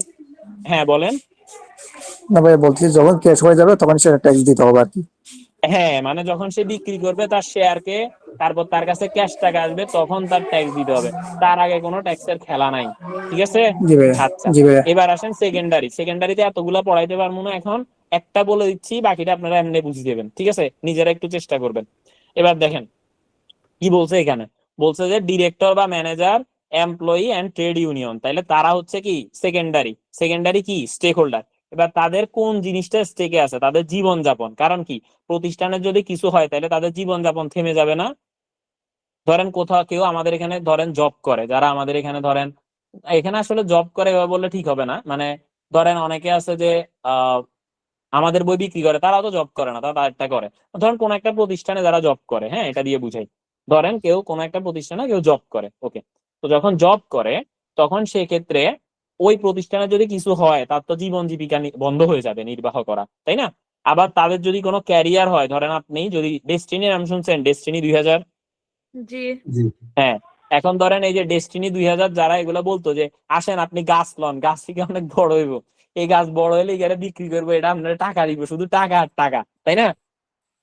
বামার ডান আর আপনি দাদা। একজনরে দিবেন বামাতে, তার দিবেন ডাইনাতে, ডাইনাতে বামাত মিলি দুইয়ে দুই দিব, তাই কি? সো এই যে এগুলা যে করতো, এখন কেউ যদি বলে এতে ডেস্টিনি আসিল, বা ডেস্টিনি প্রথম প্রথম যখন হঠাৎ করে গায়েব হয়ে গেছে, বা এগুলা যখন বুঝছে এগুলা পঞ্জি স্কিম টাইপের বিষয়বস্তু, তখন সেক্ষেত্রে কি হয়েছে, এখন পরবর্তীতে যে ডেস্টিনির নাম নিছে তার কি ক্যারিয়ার ধস না, বলছে যে ওমা হেতে তো ডেস্টিনি করতো, ধর হেতেরে ল, আর একটু আদর করি নাকি, তাই না? মানে ধরেন তারাই পারলে, অনেকে তো ওই সময় দৌড়াইছে শুধু পিটার জন্য, যে তার অনেক টাকা এর ইমপ্রেস করে বাইর করে ফেলছে, কিন্তু বাস্তবে সব টাকা গায়েব, কিছু নাই, এ হয়েছে সে হয়েছে, ধরেন এরকম টাইপের কিছু। তো তাইলে তার ক্যারিয়ারের প্রবলেম হয়েছে না, রেপুটেশনের প্রবলেম হয়েছে না, হয়েছে। তাহলে কোন একটা প্রতিষ্ঠান যদি ফ্রডুলেন্ট অ্যাক্টিভিটিস করে, ওই প্রতিষ্ঠানের যারা চাকরি করে তাদের পিছনে মানুষ দৌড়ায়, তাই না? যেমন এখন বিভিন্ন ব্যাংক আছে না, যারা টাকা দিতে পারতেছে না, এরকম কিছু আছে না, তো ওই ব্যাংকে যায় কি করতেছে, এই মিয়া ধরে আপনার মারে দিন, নেওয়ার সময় তো টাকা নিছি না, এখন দিতে পারতেছেন না কেন, করতেছে না। তাহলে যে টাকা নিয়ে চলে গেছে সে তো চলেই গেছে, তাই না? কিন্তু ফাঁকে থেকে ওইখানে যে চাকরি করতেছে তারে গিয়া সবাই ধুইতেছে, এই হচ্ছে বিষয়। আর এবার তারা কি চায়, মানে ডিরেক্টর, ম্যানেজার, এমপ্লয়ি, ট্রেডিং, এরা কি চায়? এরা চায় ফেয়ার এন্ড গ্রোয়িং রিমিউনারেশন, মানে তারা এখান থেকে যে বেতন পাবে সেটা মোটামুটি ভালো, ক্যারিয়ার প্রগ্রেশন হবে, তারপর হচ্ছে কি সেফ ওয়ার্কিং এনভায়রনমেন্ট থাকবে, তারপরে ট্রেনিং থাকবে, পেনশন থাকবে, এগুলা থাকবে। ঠিক আছে, ভাইয়া ক্লিয়ার অনেক সবাই? সময় যেটা নেগেটিভ হবে এমনটাই কি? বুঝি নাই। মানে এটা বললেন না যে এটা চলে গেছে, সেজন্য হচ্ছে ওদের ক্যারিয়ার রেপুটেশনের প্রবলেম হয়েছে, এমনটাই কি হবে? না, এগুলো হচ্ছে ঝুঁকিতে থাকে, মানে যদি ওই প্রতিষ্ঠানের কোনো উল্টাপাল্টা হয় তাহলে তাদের কোন জিনিসটা ঝুঁকিতে থাকে। তারপর ভাইয়া ধরেন যেমন এনজিও তে হচ্ছে ফান্ড অফ হয়ে যায়, এটাতে ঝুঁকি তো ওরকম না যেটা ভেঙে ভেঙে গেছে, এমন তো না। না না, এটা তো না। এখন এনজিও তে তো বলে দিছে প্রজেক্টের জন্য আপনাকে নিয়োগ দিছে, তাই না? আপনি তো জি। জানেন, তো এটার জন্যই আপনি এখানে চাকরি করতেছেন। তো এখন যদি এমন হতো যে এনজিও তে বলছে আপনারা সারা জীবন রাখি দিব, কিন্তু ফান্ড আসে নাই, বলছে আপনার চাকরি নাই, আমরা নিজেরাই নাই হয়ে গেছি, এটা তো বলে নাই। আপনি এনজিও তে ঢোকার সময় জানেন এই প্রজেক্টের জন্য আপনি ঢুকছেন, তাই না? জি। সো এই প্রজেক্টটা যতদিন আছে ততদিন আপনি আছেন, এরপরে নতুন কোনো প্রজেক্ট আসলে তাহলে থাকবেন, প্রজেক্ট না আসলে থাকবেন না। সো এই ক্ষেত্রে এখানে তো মানে ওই রকম বিষয়টা নাই। বাট কোন একটা কোম্পানি, ধরেন কোম্পানির ক্ষেত্রে একটা বিষয় আছে যেটাকে পারপিচুয়াল সাকসেশন বলে। এটার মানে কি, একটা কোম্পানির যারাই আসুক বা না আসুক, কোম্পানির সবাই যদি মরিও যায় তাইলেও কোম্পানি মরবো না, এটারই বলে কি পারপিচুয়াল সাকসেশন। এখন যদি কোম্পানির মালিক কোনো আকাজ করে রাখে, তো সেক্ষেত্রে এটার জন্য যদি কোম্পানি দেউলিয়া করা লাগে, যেটা কিনা বাধ্যতামূলক, কোর্ট কর্তৃক বলে দিছে যে এটা ফ্রডুলেন্ট অ্যাক্টিভিটিস করে, এটা বাদ। তো এখন ওই কোম্পানিতে যারা চাকরি করছে তাদের কি রেপুটেশন, লাইভলিহুড, ক্যারিয়ার সবকিছুতে প্রবলেম হবে না? সে যখন জি। সিভিতে দিবে সেই কোম্পানিতে চাকরি করছে, তাহলে প্রবলেম হবে না? বাট জি। যদি বলে যে সে এনজিও তে ছিল, এনজিও প্রজেক্ট বন্ধ হয়ে গেছে, দেখা এটা নাই, এখন সে নতুন জায়গায় যাবে। ক্লিয়ার? জি জি ভাইয়া। আচ্ছা, তো ওকে, আমাদের এই সেকেন্ডারি বক্সের যে টপিকটা আছে এটা আপনারা পড়ে নিবেন, বাকিগুলা আমরা নেক্সট ক্লাসে what are the business objective থেকে শুরু করব। আর এখন হচ্ছে আমরা ম্যানেজমেন্ট ইনফরমেশনের ক্লাস করব সেম লিঙ্ক থেকে। ঠিক আছে, তো আমি জাস্ট একটা রিভিউ চাচ্ছি, কেমন ছিল আপনারা একটু বলেন। ভালো ছিল। খুব ভালো ভাইয়া। আচ্ছা, খুব ভালো, আসলেই খুব ভালো না এমনি ফাপড়বাজি না করতেছেন? ভাইয়া ভালো, আপনার হ্যাঁ ভাইয়া, পড়ার খুব ভালো ধরনটা ছিল ভাইয়া মাশাআল্লাহ। অসাধারণ। ব্যাংকে ব্যাংকে বুঝে বুঝে পড়ান ভাইয়া। এখন ঘটনা হইলো যে আপনারা যদি এখান থেকে কোনো উপকৃত হয়ে থাকেন, এখন ধরেন এখানে সবাই ভর্তি হইলেন না, কথার কথা, এখন না হইলেও আপনি যদি ফ্রি করতে পারতেছেন, তাহলে আপনার একটা ভাই যে পাস করতে পারতেছে না, বা আপনার ফার্মের কেউ দেখতেছেন কোনো না কোনো সাবজেক্টে আটকে আছে, তারে কি আপনি চাইলে লিঙ্কটা দিতে পারেন না? অফকোর্স পারেন, নাকি? জি ভাইয়া। আচ্ছা, তো যেহেতু আপনারা এটা পারেন, তাইলে আমি আপনাদেরকে রিকোয়েস্ট করব যে আপনারা যেন এটা দেন। তো আমি সবার মুখ থেকে একবার শুনে নিজের কানটা জুড়াতে চাচ্ছি, ক্লাসটা কেমন ছিল সবাই একটু বলেন। সবাই অসাধারণ ভাইয়া। এতক্ষণ ধরে চিল্লাইছি, আপনাদের থেকে এতটুকু এক্সপেকটেশন তো আমার রাখতেই পারি, তাই না? ভালো ভালো। আচ্ছা, ওকে, এবার সুন্দর করে আমি আমার রেকর্ডটা অফ করতেছি এবং আমি এমআই এর ক্লাস লিংক দিচ্ছি। ওকে, রেকর্ডিং ক্লাসটা কি পাওয়া যাবে? ভাই সেম লিংকে ক্লাস হবে না? হ্যাঁ হ্যাঁ হ্যাঁ হ্যাঁ হ্যাঁ, এটা কি স্টুডেন্টের ক্লাস আছে? কি বলছেন? ভাই এটা কোন সাবজেক্টে? না এটা থেকে সম্ভবত student management information, management information. আচ্ছা ভাইয়া, এস আলম ভাইয়া, আপনি একটু কষ্ট করে এটা করি জি দেন। বেলে ঠিক করে হ্যাঁ। দিচ্ছি।